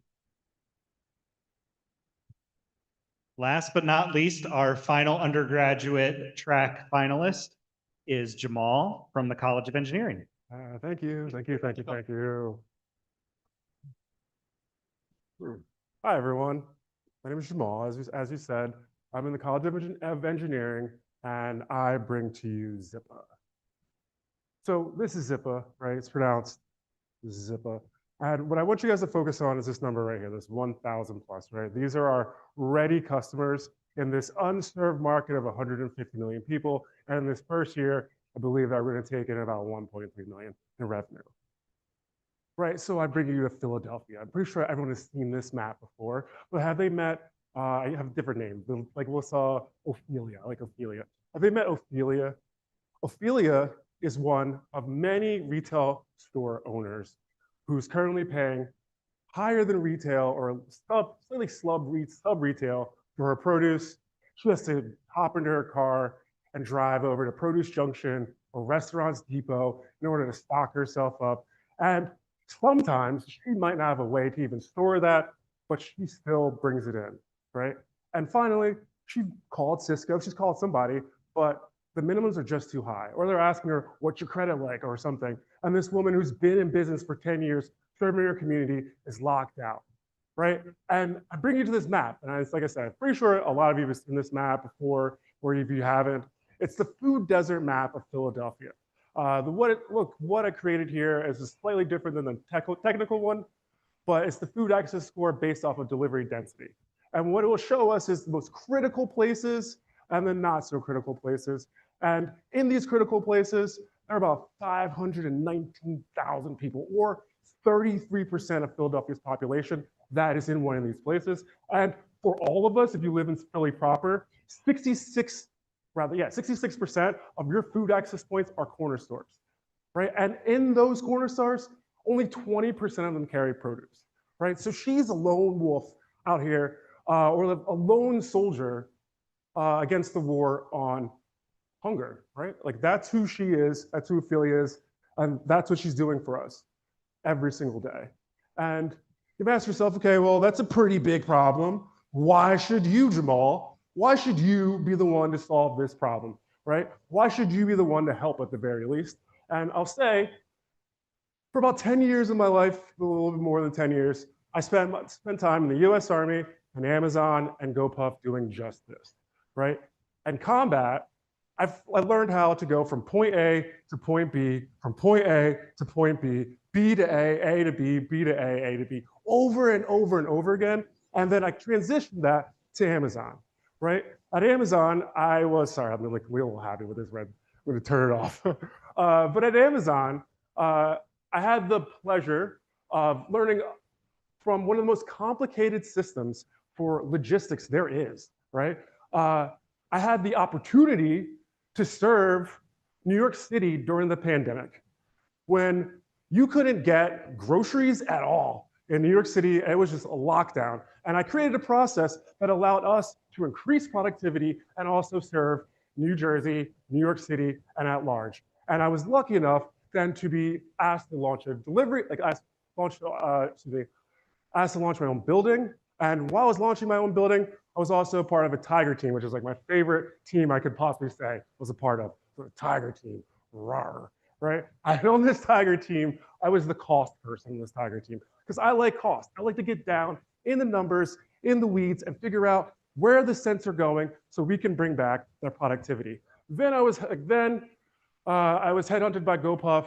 And what I did at GoPuff is I built inventory control practices and procedures, mainly focusing around produce, damages, destructions, and donations. And one of the things that I'm most excited about, like for me at GoPuff, is that I helped coordinate 1 million pounds of food donated across the entire country, working with 400 and X sites multiple cities, multiple charities. My team and I were able to get to that number. That was our goal, 1 million served, right? So yeah, that's me. And I like problems, and I like to run headfirst at problems. And this is probably like my number 4 favorite slide. Coming to like my favorite slide, probably this one right here, the Ziponomics. So what do we do? What does Zipa do? What does Zip do, right? So we do procurement, right? Procurement from the terminal markets or your local farmer. And our goal is to get the produce at the cheapest price possibly can. And it's really simple, right? This is simple economics. And then we'll take it over to our facility in Camden or another place where we can find a low cost square footage, and we will sort it. And then we will take payment within our own app and then deliver it directly to the doorstep of corner stores and allow those people to serve our communities. And you'll say, hey, Jamal, how do you do this? Where's the plan? Like, how are we gonna make money off this? Yada, yada, et cetera, right? So when I think about this graph here will show you, one, what the ShopRite retail point is. It will show you the point that we wanna get the corner stores to, right? So what I'm saying is that here is ShopRite, you pay $1.99 for apples. At a corner store, you're probably paying like $2.50, $2.60 for an apple. A pound of apples, we're gonna put the peg in the round at $2.19. We're gonna sell it at $1.62. We're gonna buy it at $1.04. We're gonna keep our margins around 30%, right? And this whole plan is based off of a blended case, right? So we can serve everyone, no matter where you are. We can bring you ambient produce, say onions, potatoes, that will just last for about 5 days in a small number at your store, and we can be there within a day. And my favorite part of this is that each one of these stores is already doing, the 20% is already doing about $500 a week in produce sales now, or buying about $500 worth of produce each week. And that's one of my favorite parts because I know that we can influence that number immediately. Jeez, 30 seconds left. Are you serious? What? Oh my gosh. Oh, wow. Okay, so I'll tell you like outright, we'll go right here. We'll jump to the traction and validation slide. This is the most important slide because like I went and I did a walk around. I went and talked to people and I said, hey, what do we need most in order to fix this problem? We need inventory and POS. That's at the Food Trust.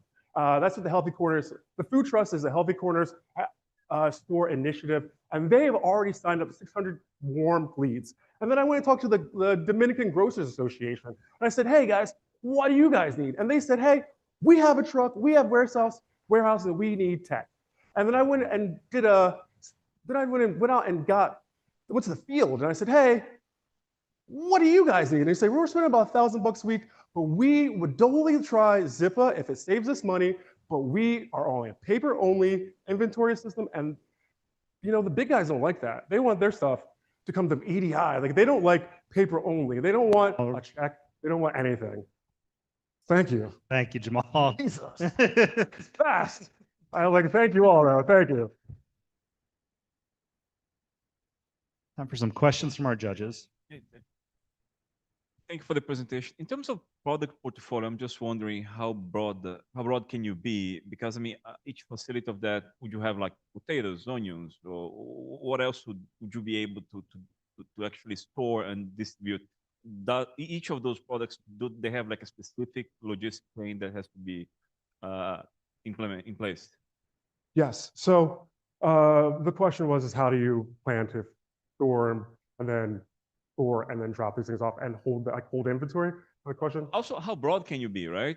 If you source potatoes, fine. But then if I have those potatoes plus all the 15, 20, 30 types of food to make it meaningful, how much this would cost you realistically?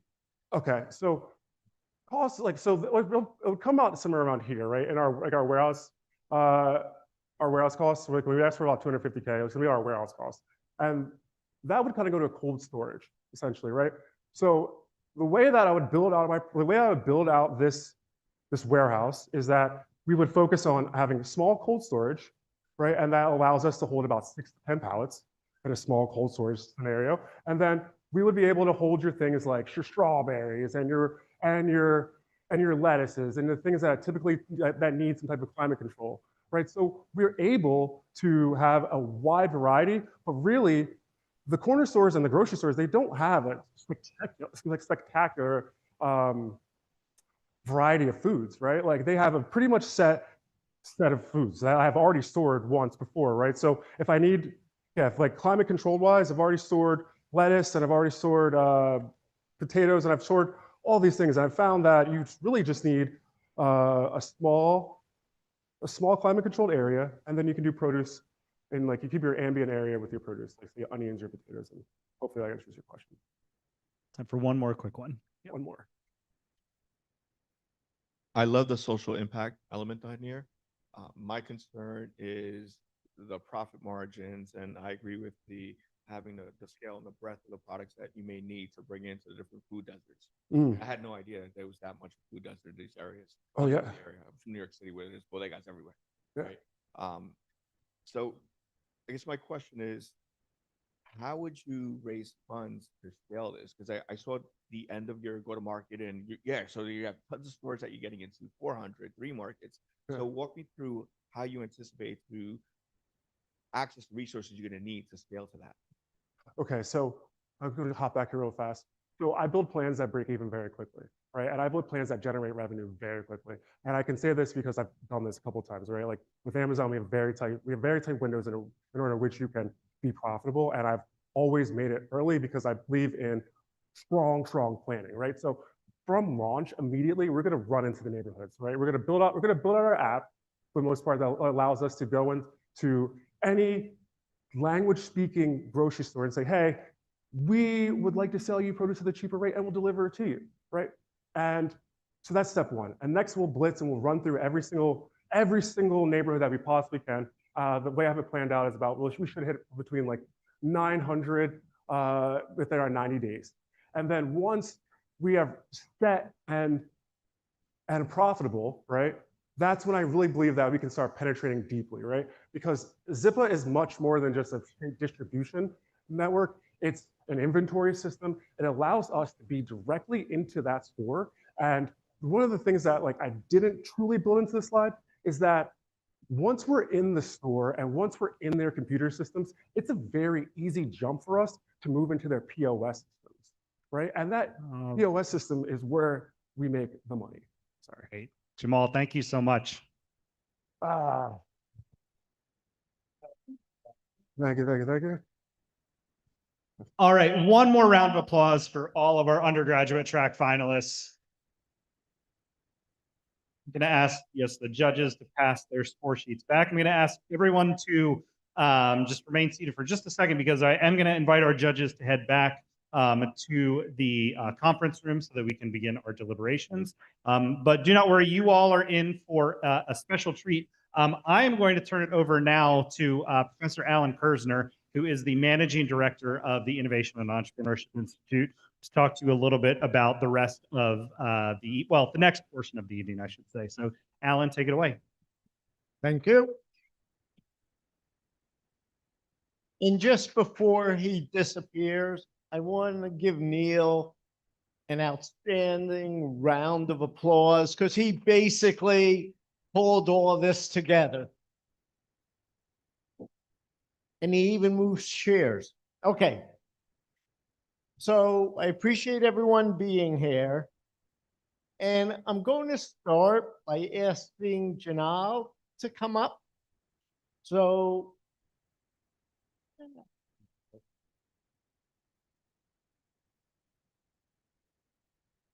in a minute, I'm going to introduce our guest of honor, but Janal has the honor of guiding our moderated interview, and she is a double major, innovation and entrepreneurship and finance. She's a junior because she realizes that no matter what you're going to do, if you understand entrepreneurial and innovative thinking, you're going to be a heck of a lot more successful.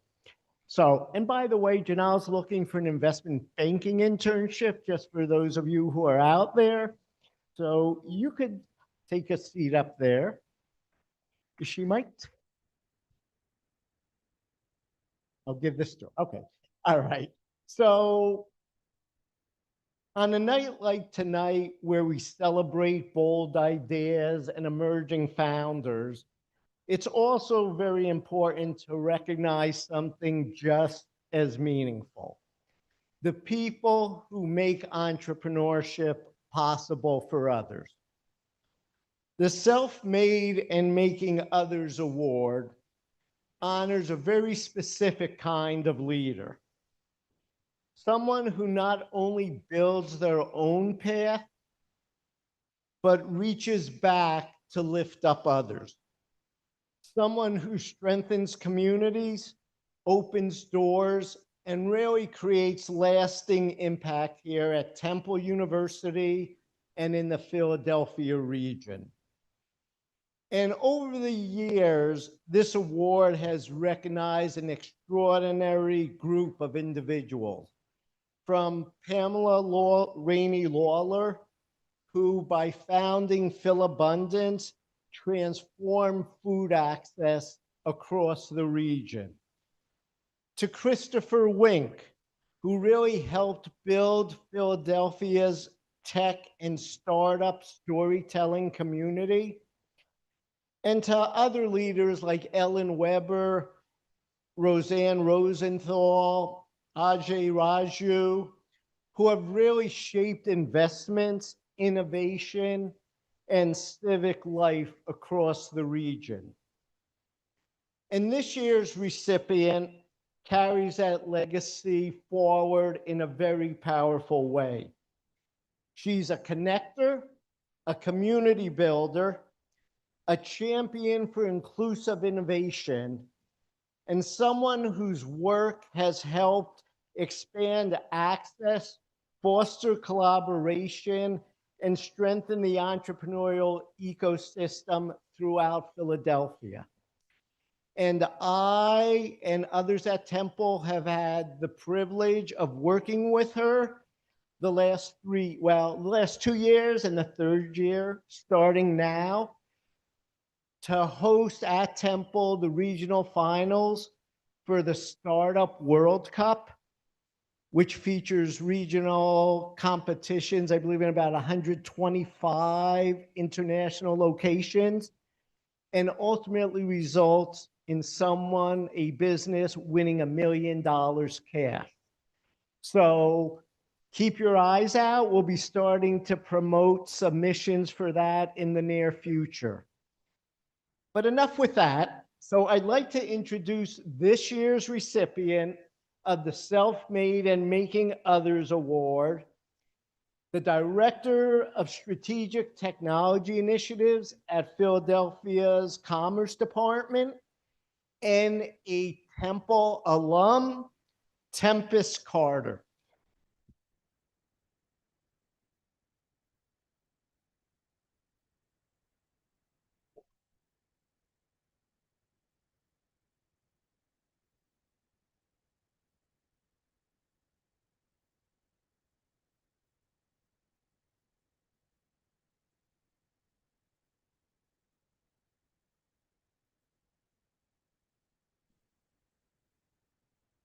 Hello, hello. How are you? Good. Hey, everyone. Is this on? Oh, there we go. Well, thank you so much for coming in today. It's wonderful having you here. Yeah. I wanted to start off saying you had graduated from Temple about 15 years ago, and you've done a lot since then, a lot of incredible things. Can you tell us a bit more about your journey and what it has taken to get you here? Absolutely. I graduated from Temple University in May of 2010 from the liberal arts school with an economics degree. And it was has been a really interesting road for me. I knew very quickly within my time here at Temple that I wanted to understand really big questions, and I really wanted to figure out what my why was.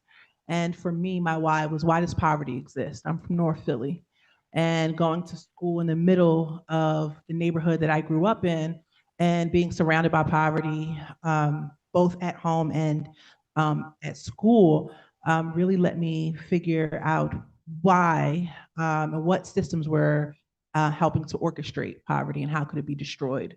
And that question has been pivotal to being a map for my life. And so after obtaining my degree, I went to the Peace Corps, where I lived in Panama for almost 3 years, working in a rural village that had more cattle than people, doing economic development and youth development work.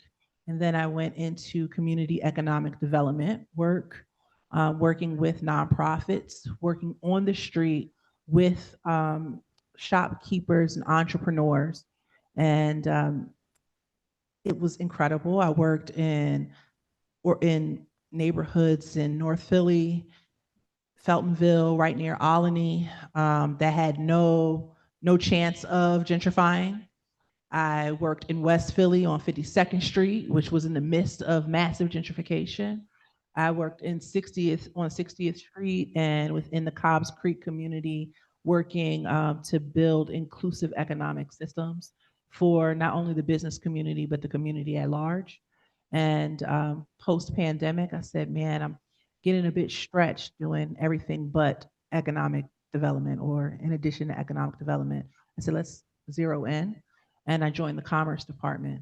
I hadn't worked in tech before, but I knew I loved founders. I loved those who had a singular voice and wanted to make things happen, and I wanted to help them be able to do that. So I learned tech, and I fell in love with it. I love innovation, and so over the past 4 years, I've been partnering with founders, with investors, with stakeholders and strategic partners like Temple University, like Wharton, and like the governor, to really make business work for the greater good. That's incredible. That is so impressive to hear about all of the community initiatives that you've been part of. Can you tell us a bit about the guiding passions that have gone behind this, and to what what has been the most impactful in helping you choose the opportunities that you pursued or you chose not to? Yeah, absolutely. It was really interesting. When I came to Temple, I didn't have a major right away, and how we all have to take those courses and figure things out.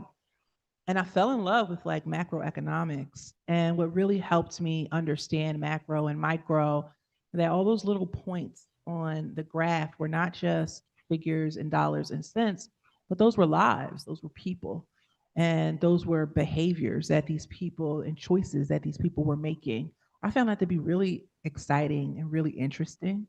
And seeing how money flowed, who was getting access to money and who wasn't, sociology, history, also taking African American studies courses. All these things kind of swirled around being a part of LAS. And I don't know if anybody is part of LAS and able to go and study Spanish, but it was extraordinary for me, in helping me really have a holistic view of myself as a global citizen. But that was really what really put me on my path. And it was interesting because I was in one of my best friends in my classes was a Vietnamese sister, and she and I were one of the only women in our program, and we were definitely one of the only people of color. There was like one black man, and it was me, and it was her, and she was just like you, double majoring, and she ended up working at J.P. Morgan, meeting her husband. It worked out really well for her, so I'm really excited for you. But I knew IB wasn't for me. I had no interest in banking in that way. I wanted to understand money, but I didn't want to work in it at that moment. I still had too much hippie in me. So, how those systems work, studying those systems and figuring out how can we make this world work for the betterment of people, and how can we use money as a liberation tool has been really exciting for me, really interesting for me, and has been the kind of North Star for me. Money for money's sake doesn't move me. Money for how it can get us free and how we can utilize it as a tool to make sure that people's needs are met is extraordinarily exciting for me. And innovation doubles that. So, how are we able to get access to food for people? How are we able to fill potholes? How are we able to make sure that we are streamlining workflows so that folks are able to get medicines to people at a faster rate. Those are things that actually matter. And so if I can do anything to allow for businesses to be able to thrive so that we're able to increase our quality of life and so we can make some more millionaires in this city, then I want to do that. That's incredible. I also wanted to touch a bit more upon, do you know any resources that are existing in the market for entrepreneurs that are emerging or existing organizations that would really help for them to make their dreams into a reality? Absolutely. I have a nickname. I'm going to really regret letting this whole room know. But I'm known in the city as the money lady. And a part of that is because, number one, obviously, I love resource and helping people get access to resource. I have some folks in this room who have gone through my pitch competition and have gotten access to dollars. But yes, there are tons of resources within this city. That idea of an acre of diamonds is not just talk, it is real. And there are people at the Commerce Department. How many people have ever heard of the Commerce Department? If you have, raise your hand. Have you ever utilized it? Who's utilized it? Okay, right. That's the difference, right? So the Commerce Department as a whole is for business growth. And I don't care what part of the business journey you're on. If you just have an idea and you're trying to figure stuff out, can I get a license? We have people on staff that'll help you get your EIN number, help you set up for BIRD, help you make sure that you, if you're having tax issues or don't know where to go, we're actually paying people to help you pay your taxes if you have $250,000 in revenue or less in this city, right? And then you come over to my side, business attraction and retention and business development. I have a pitch competition. You heard about the $1 million. That's the finale prize. But on the regional side, I'm getting $20,000 non-diluted in your hand if you win first prize. And that's been the historical pot. We're growing that pot. I have meetings with health systems that are signing on as partners this year, banks who are signing on. And so that pot is going to grow. So minimally, you will get $20,000 and a chance to win $1 million if you win first place at our pitch competition. $10,000 if you're in the second place. Third prize, you get $5K minimally. But let's say you don't place in that top 3. There are people in this room who did not place top 3 but placed top 10. And they have pilots with major health systems. They are making money, getting partnerships. I have another business who's not here today. They didn't make it to the top 3. They're in talks right now for their automation system to be used at Universal Studios. They're doing infrastructure. And yeah, so that is a process. We also have the Catalyst Fund. So let's say if you are a retail company or your e-commerce company, you can get $50,000 non-diluted grant from the Commerce Department. So we have tons of resources within the Commerce Department itself. But beyond that, Philly Tech Week is coming up. Who's signed up for Philly Tech Week? Yeah, if you signed up for Philly Tech Week, then you're about that money and you're about advancing yourself and connecting to this ecosystem. If you think that you're about that and you have not signed up, you're doing yourself a disservice. May 4th to the 8th is our Super Bowl. There's venture capital coming from all over the country and the world. There's PE, there's angel investors. There's going to be tons of panels, talks, ways for you to network. So sometimes you can get money. There are grants, Mid-Atlantic Diamond Ventures, Robin Hood Ventures, Rittenhouse, the Enterprise Center, particularly if you are a marginalized, historically marginalized business owner. If you're straight ahead, that typical founder. I'm working with founders that are closing their Series A right now. There's tons of investment happening here. $4 billion worth of venture deals a year happening in Philadelphia. and we're second to Boston, which is at 6 million. It's 6 billion. That's not that big of a gap. And we're closing that gap, and we will continue to. So there's tons of investment. If you want to learn more, follow me, on LinkedIn, Tempest Carter. I do there's not that many Tempests in tech in Philly. But I will share. I share widely. I'm generous in that way. And there are tons of other folks who are here just to make sure that you thrive, because when you thrive, our city thrives. Yes, I hope everyone makes the most of those resources. I also wanted to talk a bit more about, you just touched upon the resources that entrepreneurs could get. Can you tell us how the Department of Commerce is mitigating the friction in the current job market? Absolutely. So when you are working in periods of strife, um, there is this tendency to try to hunker down. But there are a few group of people in every downturn. I mean, I graduated in the midst of a recession. I was studying economics when Bear Stearns went down and Lehman Brothers.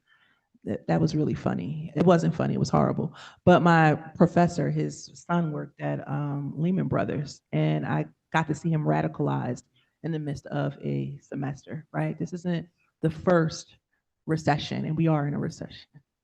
But the city is here to help you as you navigate entrepreneurship, because in every downturn, every time people are pushed out of the traditional job market and see doors close to them, they go out and they make ways for themselves. And the city is here to help you do that. So we help you get on your feet. We help you understand the ecosystem, whether you're in advanced manufacturing, life sciences, tech and innovation, or whether you're trying to open up a shop on a corridor. We have people who that's just their job day in, day out, to answer the phone and answer the email, to have a meeting with you and to give you a map, a roadmap for growth. And sometimes that roadmap will include, hey, have you looked at this accelerator? Hey, have you looked at this incubator? Hey, have you connected to PACT? Hey, why don't you come to this technical assistance workshop? I'm having a tech talk May 20th on how to fund your business. More on that coming, but there are things like that that are happening right now. And so we're trying to help businesses as they're continuing to grow, and those entrepreneurs that are fleeing shocks in the job market. And the city as a whole has workforce solutions programs and other programs, and we have vacancies. So if you are working in tech or you're doing IT work and you're looking for a job, the city is actually hiring just generally. So it's a pretty stable place to work, and you can have growth. You have a lower ceiling in terms of income and salary, but you have a pension, and most places don't have a pension at all, and we have really great benefits. So even as a space to actually work, the city has over 5,000 vacancies. So there's space for you if you're trying to get down with us. That's amazing. Also, are there any current goals that the Department of Commerce is focusing upon in general? We're very much aligned with the mayor's goals on making this city the cleanest, greenest, safest city with economic opportunity for all.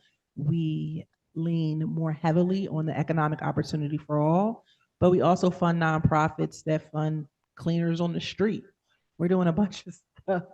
So those are really big strategies. And then for me, I am working towards providing technical assistance to founders, access to capital for founders, and helping to support and advance the ecosystem at large, particularly the tech and innovation ecosystem.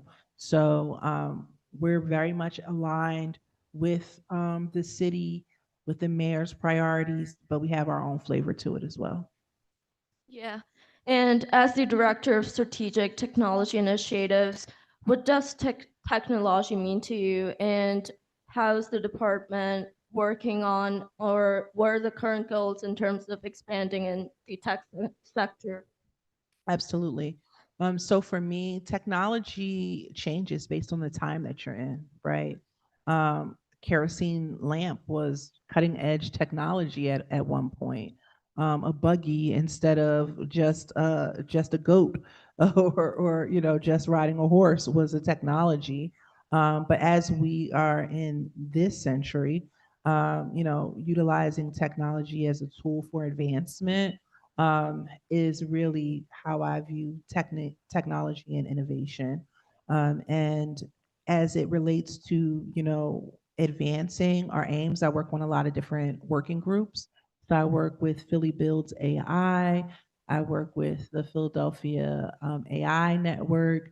But I am not just all AI. I think it's a bubble. And I think that we need to be concerned with that and figure out what's happening within the physical world as well as just SaaS or just generative AI or just trying to push for agentic. I'm working with folks in robotics, automation, and various other verticals within tech to see how we can move. And I don't do it by myself. I work with tech transfer offices like the tech transfer office here with Stephen Nappy and the iNest. I work with Wharton. I work with Stu over at Drexel. And I put us together so that we're not working in silos, but we're working collectively and making sure that the governor, the Congress, and the council, state and the state house are all singing from the same book, so that we can all get the money and innovation dollars that you guys deserve, so that you can bring your incredible ideas to market.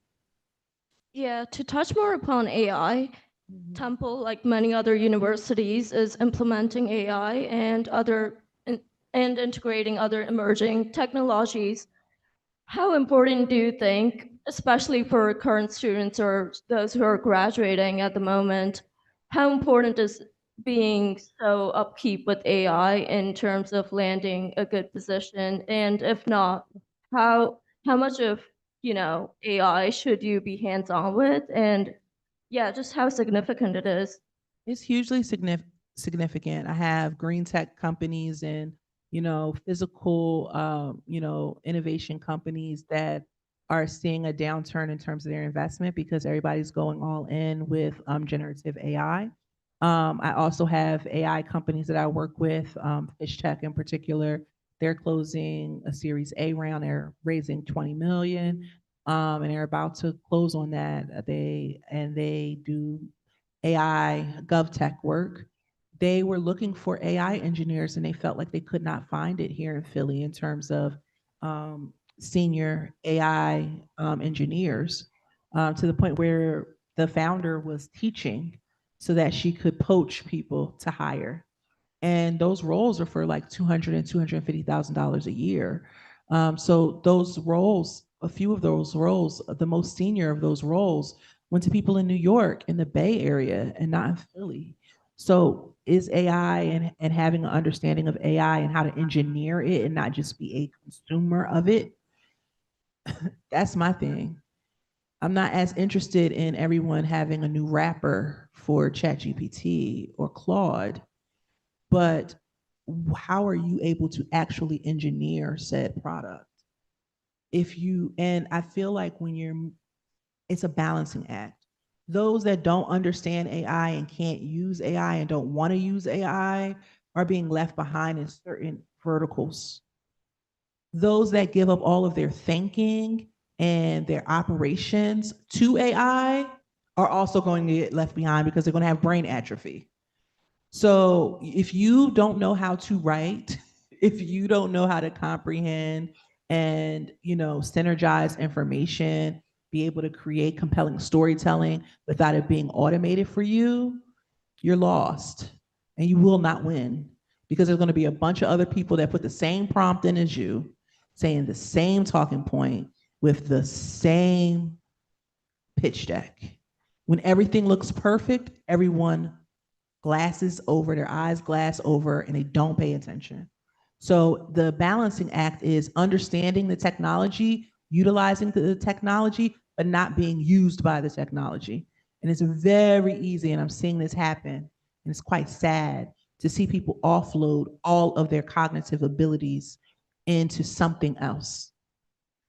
I don't think you'll be the best for that. but know how to utilize the information so that you can make your money, because that's where the money is right now.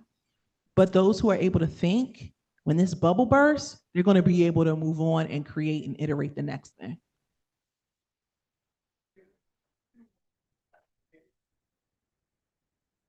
Perfect. Oh, yay. Perfect. Sounds good. Okay, so I also wanted to talk about working in the commerce department. Have you seen AI being sort of a leverage into giving hours back to employees or taking jobs away from employees? Not from the city perspective at all. We still are team bureaucracy and redundancy. Some people aren't even using the Gemini that's part of our Microsoft suite.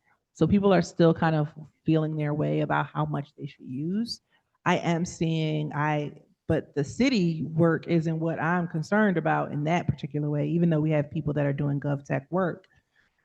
What I'm worried about is I'm having conversations with CTOs of Fortune 500 companies, and I'm hearing them say, oh, I got a guy who just came out of high school that's a freshman in college, and he taught himself how to do AI and create agentic agents in a weekend. And so, we're going to thin out the middle of our, media portion or our marketing portion. And they're talking about getting rid of whole departments or thinning out and laying off. And they have been, and we see that in the news. It's pretty current. And I'm not particularly a fan of that because just from a pure economic standpoint, if you get rid of all of the high quality jobs, then who buys your stuff? It seems really simple to me, but people seem to keep forgetting this fact. If you thin out if there is massive unemployment with highly qualified candidates that can't find work and don't have earning potential and can't spend, we've made ourselves a nation of consumers. We don't produce. So then what happens to us? And what happens to all this B2B work that's happening? There will be nobody to buy anything. So even from a from a capitalist standpoint, it doesn't make sense. And so I think that the hype will die down at some point because Sam Altman just got his house almost firebombed. Now he's talking about 4-day work weeks, right? It's only going to take like 5 more times of that happening for things to actually tamper down. But in the meantime, we're in the shock right now. We're in the wave. So you're going to have ingenuity. You're going to have grit. You're going to have to work together. This lone wolf aspect is not going to really work for us. We will not survive solo. We're going to have to partner up. We're going to have to work as community. We're going to have to work as a collective to be able to survive. AI won't be able to get rid of that. AI can help, but it won't be able to get rid of everybody. That's amazing. Now, great questions, by the way.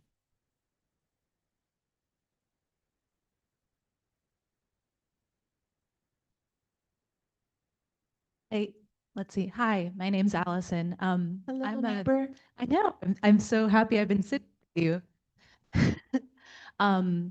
I'm also I'm a hippie in business school, so I just really appreciate what you said about using money for liberation and just really appreciating that.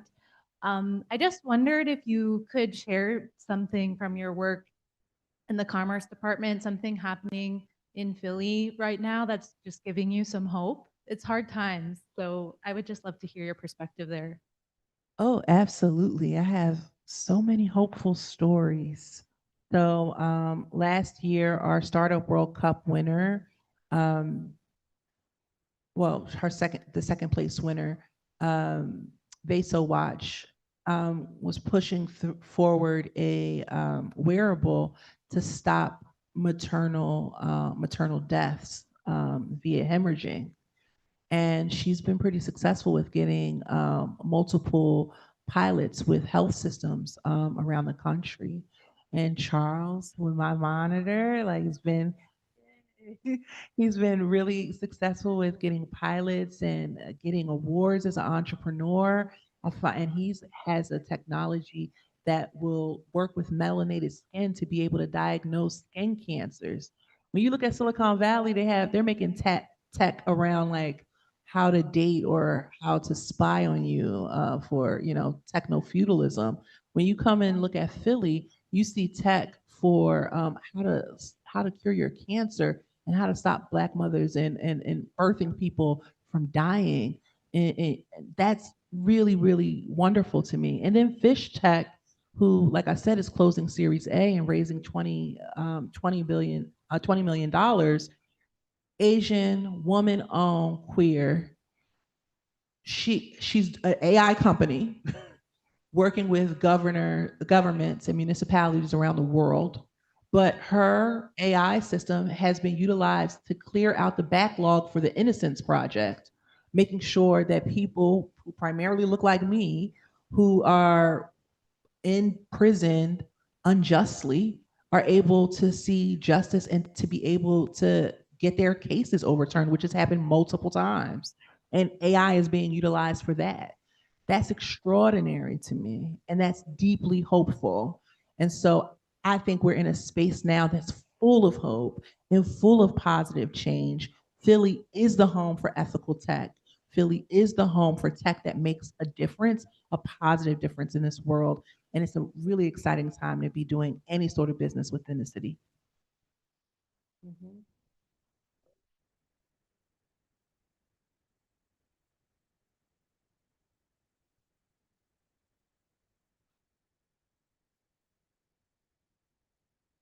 Thomas, I have a question.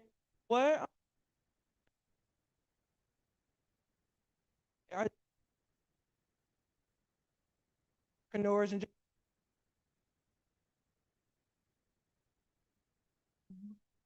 this is good business? So where does and how are promoting that to activity directives? Absolutely. Great question.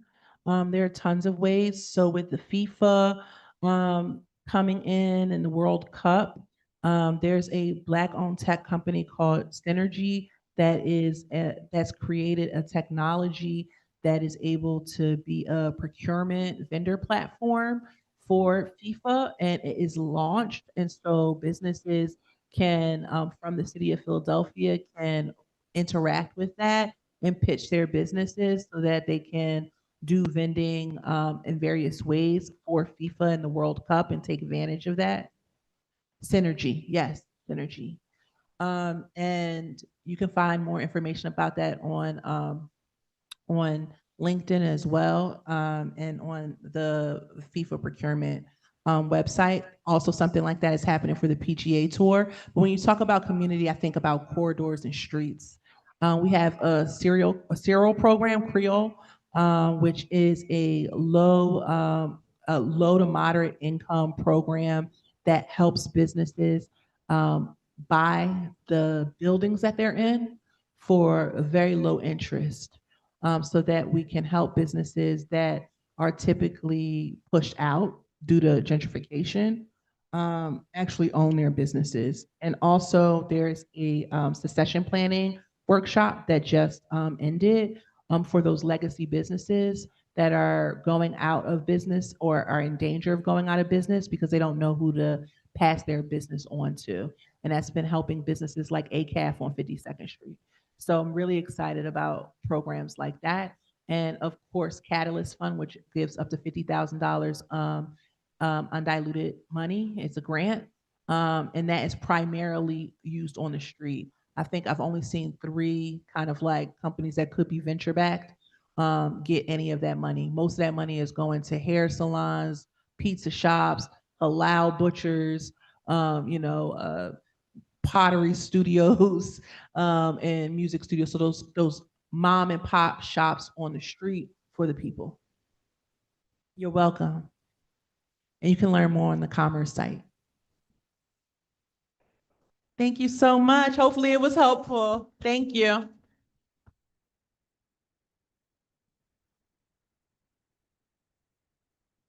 Oh, I get gifts too. You do get gifts. Thank you. I swag. I'll take that. I'll trade you. Thank you both so much. Thank you. One more round of applause. Thank you, Tempest and Janal. All right. We have reached that portion of the evening where we are going to do some awards.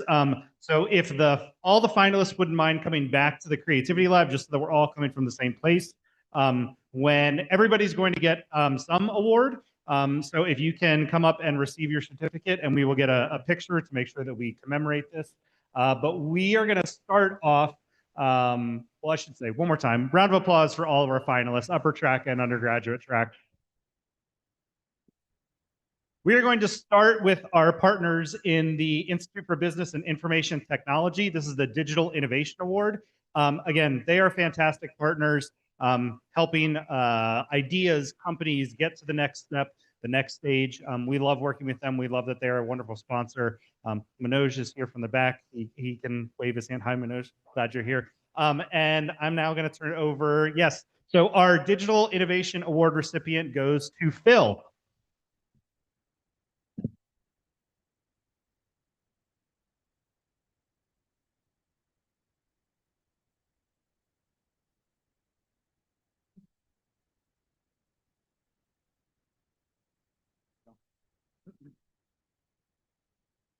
Next up, we have the I-Corps Award. And is Allison, oh, you are still here. Great. Allison, come on up and tell us about the I-Corps program. Hi, everyone. I'm an MBA candidate at Fox, but I also I support Dr. Iyad Obeid from the College of Engineering, who is our faculty liaison for the NSF-funded I-Corps program. This is a program that provides a free training and sort of customer discovery intensive for researchers to help them bring their innovations to market. So we are actually recruiting for our next cohort right now. I think the cohort starts next week and goes through May.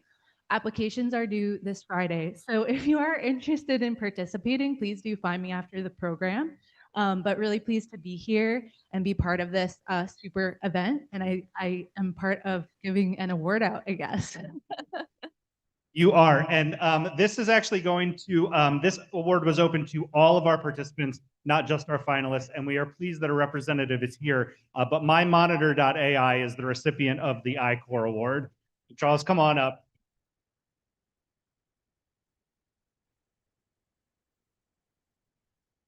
I'll let you get the picture.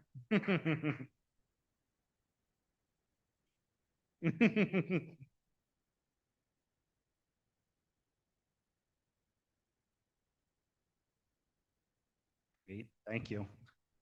All right, thank you. One more round of applause. All right. You all picked this one, so this is very exciting that you all had a hand in this. We are very pleased to announce that the winner of the People's Choice Award this year is More.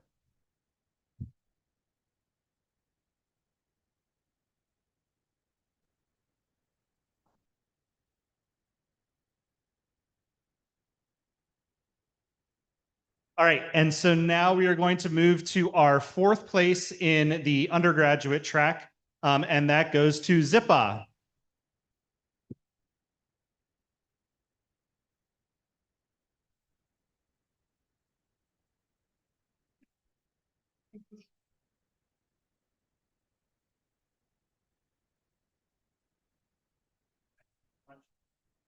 We have fourth place in the upper track, which goes to Aura.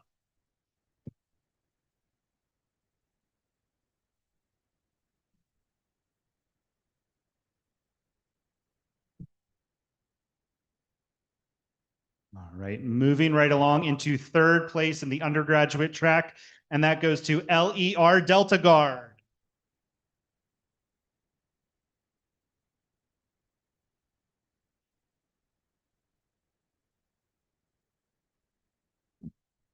Right, third place in the upper track goes to Plasmol.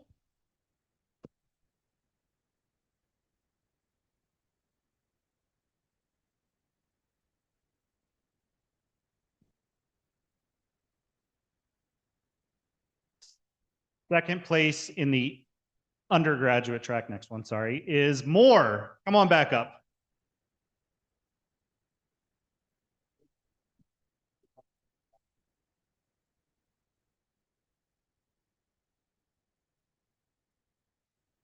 Second place in the upper track goes to Turnstile.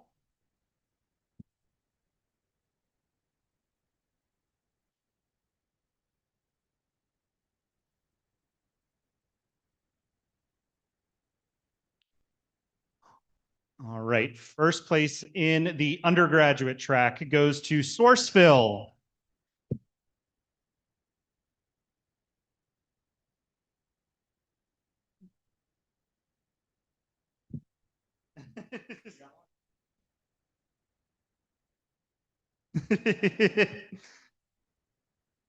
All right, and then I am pleased to announce that the first place in both the upper track and actually the grand prize as well goes to Phil. Congratulations.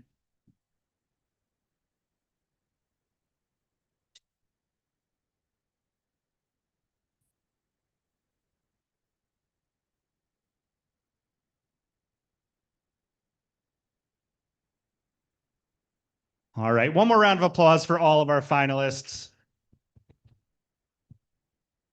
You heard an awesome question from Dr. Thomas right here, a proud Temple alum. If you loved the BYOBB and want to see what the next generation, right? These were alumni and current business or current graduate students, as well as current undergraduate students. This program coming up next week, hosted right across the way at the Student Center, is for high school students. So if you want to get involved, you can snap a picture of this flyer. You can also find Dr. Thomas. I'm sure she would love to chat with you about it. There are some QR codes to do some community sponsorship if you want to volunteer for the event next week. It's a really great way to be involved, like I said, in the next generation of entrepreneurs and innovators. I believe that takes us to the end. I will leave the QR codes up so that folks can scan them. Thank you all so much for being with us. We really appreciate it. Congrats again to our finalists, and we will see you next time. Get home safe, everyone.